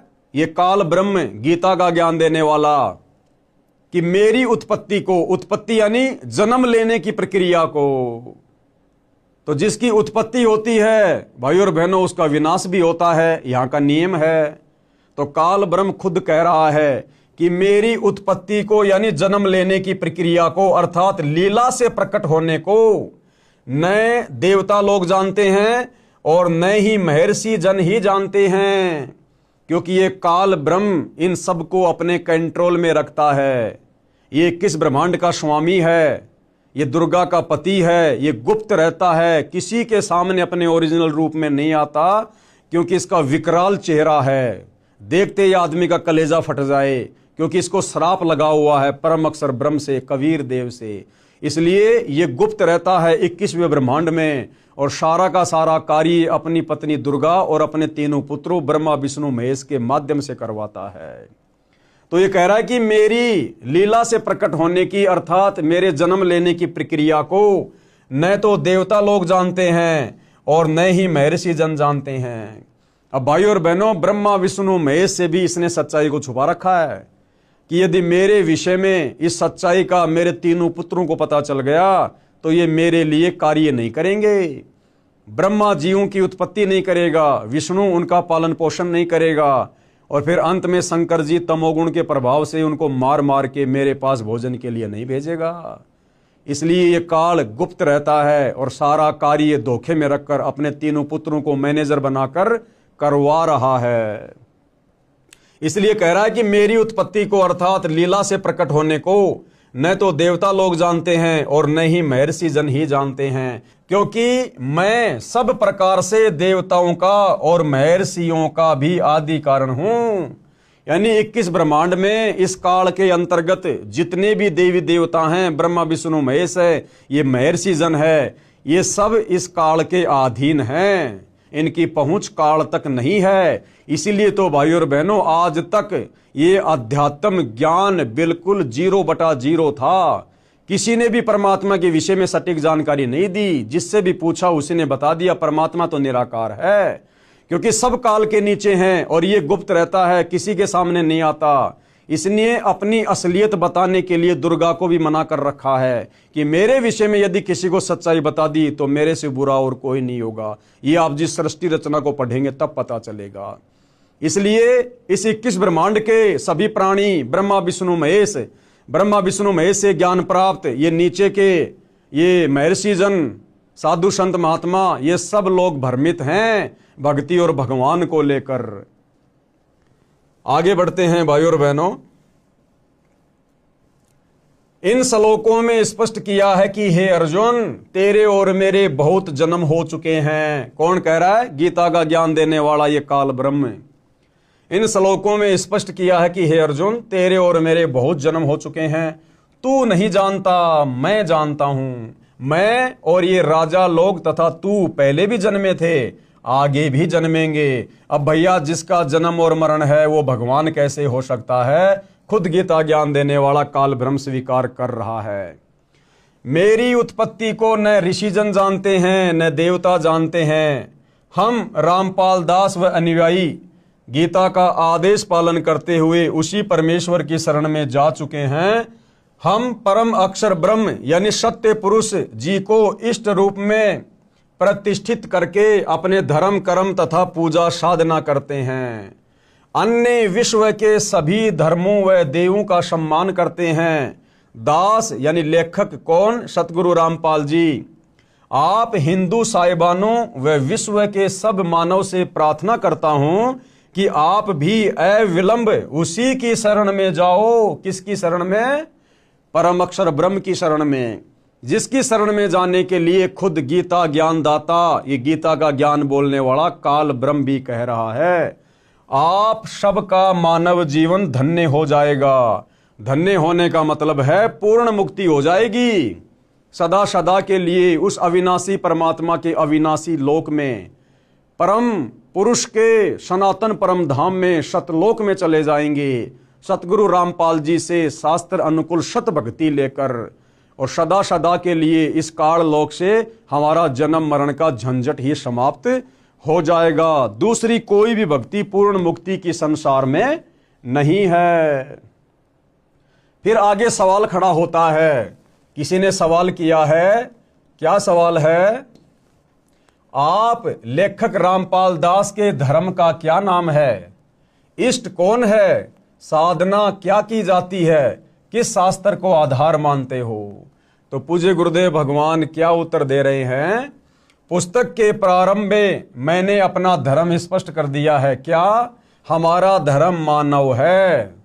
यानी ये जितने भी धर्म हैं जो वर्तमान में प्रचलित हैं, हिंदू, मुस्लिम, सिख, ईसाई, जैनी, यहूदी, बौद्ध, सिख, ये तो हमारे धार्मिक धर्म गुरुओं की अज्ञानता का नतीजा है, जो समाज को इन शास्त्रों का निष्कर्ष निकालकर सत भक्ति नहीं दे पाए, जिस कारण से समाज धीरे धीरे सनातनी पूजा से हटकर संप्रदायों में बट गया, देवी देवताओं की पूजा में बट गया।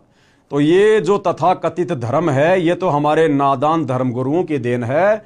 अन्यथा हम सभी प्राणियों का एक ही धर्म है, मानव धर्म, क्योंकि हम सब मानव है, इंसान हैं, और जिसके अंदर मानवता है, इंसानियत है, दया है, धर्म है, वही असल में धार्मिक व्यक्ति है। पुस्तक के प्रारंभ में मैंने अपना धर्म स्पष्ट कर दिया, हमारा धर्म मानव है। हम मानव शरीरधारी प्राणी हैं। यह आदि सनातन धर्म पंथ कहा जाता है। हमारा इष्ट यानी इष्ट कौन है? परम अक्षर ब्रह्म, जिसकी शरण में जाने के लिए गीता ज्ञानदाता कह रहा है। परम अक्षर ब्रह्म यानी सत्य पुरुष है। हम सूक्ष्म वेद के आधार से साधना में पूजा करते हैं, क्योंकि चारों वेदों में भक्ति का कंप्लीट ज्ञान नहीं है, इसलिए पांचवा वेद सूक्ष्म वेद, उसकी रचना स्वयं परम अक्षर ब्रह्म धरती पर संत रूप में आकर करवाते हैं। उसमें कंप्लीट अध्यात्म का ज्ञान होता है, और फिर उस पांचवें सूक्ष्म वेद को समझाने के लिए वही परम अक्षर ब्रह्म सत्य पुरुष कबीर देव तत्वदर्शी संत बनकर धरती पर प्रकट होते हैं, जैसे कि वर्तमान में सतगुरु रामपाल जी। परम अक्षर ब्रह्म का नाम कबीर है। चारों वेद व गीता जी का ज्ञान सूक्ष्म वेद से लिया अधूरा ज्ञान है, परंतु जितना इनमें ज्ञान है वह सत्य है, सूक्ष्म वेद से मिलता है। हमारा धाम सत्य लोक है, यानी हम कहाँ के निवासी हैं? सतलोक के, जिसे सनातन परम धाम भी कहा जाता है। सनातन मतलब जो कभी भी विनाश में नहीं आता, और ये परम यानी सर्वश्रेष्ठ, और धाम यानी जगह, स्थान। कृपया पढ़े इसी पुस्तक के पेज नंबर 437 पर उन्हें साधकों की आत्मकथा, जो पहले हिंदू समाज में चल रही शास्त्रों की विपरीत पूजा करते थे, जिससे कोई लाभ नहीं हुआ। जब से शास्त्रोक्त साधना करने लगे, कितना चमत्कारी लाभ हुआ, मोक्ष भी हुआ। अतः विश्व के सब भाइयों तथा बहनों से निवेदन करता हूं कि सब एक हो जाओ, यानी अब वो समय आ गया सत भक्ति करके जन्म मरण से अपना पीछा छुड़वाने का। ये भक्ति युग शुरू हो चुका है। सत्य साधना करके जन्म मृत्यु के कष्ट से सदा के लिए छुटकारा प्राप्त करो। परमेश्वर के उस परम धाम में जाओ, जहां जाने के पश्चात साधक यानी भगत, साधिका यानी फीमेल भगत फिर लौटकर संसार में नहीं आते। आप सभी का शुभ चिंतक लेखक संत रामपाल दास यानी सतगुरु रामपाल जी। तो भाइयों और बहनों, हिंदू धर्म के सर्वश्रेष्ठ ग्रंथ पवित्र गीता जी ने भक्ति और भगवान की स्थिति को दर्शाते हुए उसके विषय में साफ साफ बताते हुए किसी प्रकार की कोई कमी नहीं छोड़ी है। आप और हमें मनुष्य जन्म प्राप्त हैं। हमें परमपिता परमेश्वर ने 84 लाख योनियों से भिन्न शरीर प्रदान किया है। विशेष हमारे को बुद्धि प्रदान की है, सोचने समझने की, सलाह लेने की हमारे को विशिष्ट परमात्मा ने यह तर्क शक्ति दी है। हम इन सभी चीज़ों का इस्तेमाल करते हुए इस अध्यात्म को जानने और पहचानने का धैर्य पूर्वक निष्पक्ष होकर प्रयत्न करें, प्रयास करें। तभी भाइयों और बहनों हम इस पुस्तक में लिखे गूढ़ ज्ञान को, सत्य ज्ञान को समझ पाएंगे और सतगुरु रामपाल जी की शरण प्राप्त करके अपनी आत्मा का कल्याण करवा पाएंगे। तो भाइयों और बहनों, पवित्र पुस्तक हिंदू साहिबान नहीं समझे गीता वेद पुराण, इस पर आज हमारा ये 3रे नंबर का वीडियो था और आज इस पुस्तक की भूमिका समाप्त हो चुकी है। कल हम इस पुस्तक के 2 अध्याय से शुरू करेंगे आगे, जिसमें समझाया जाएगा 2 अध्याय पवित्र हिंदू शास्त्र वर्सेज हिंदू, यानी पवित्र हिंदू धर्म के पवित्र शास्त्रों में, 4 वेदों में और गीता जी में भक्ति और भगवान के विषय में क्या लिखा हुआ है और हिंदू समाज अपने ही धर्म के सदग्रंथों के विरुद्ध साधना कर रहा है या उन शास्त्रों के अनुसार साधना कर रहा है। इन सब बातों की जानकारी हम कल के वीडियो में प्राप्त करेंगे। तब तक के लिए पूज्य गुरुदेव भगवान हम सबको आशीर्वाद दे, हम सबका मार्गदर्शन करे, हमें सद्बुद्धि प्रदान करे, ताकि उनके कर कमल से लिखित इन पवित्र पुस्तकों की सच्चाई हमारी समझ में आ सके और हम अपना आत्म कल्याण करवाने की दिशा में आगे बढ़ें। तो आज के वीडियो में केवल इतना ही। बंदी छोड़ सतगुरु रामपाल जी भगवान की जय हो।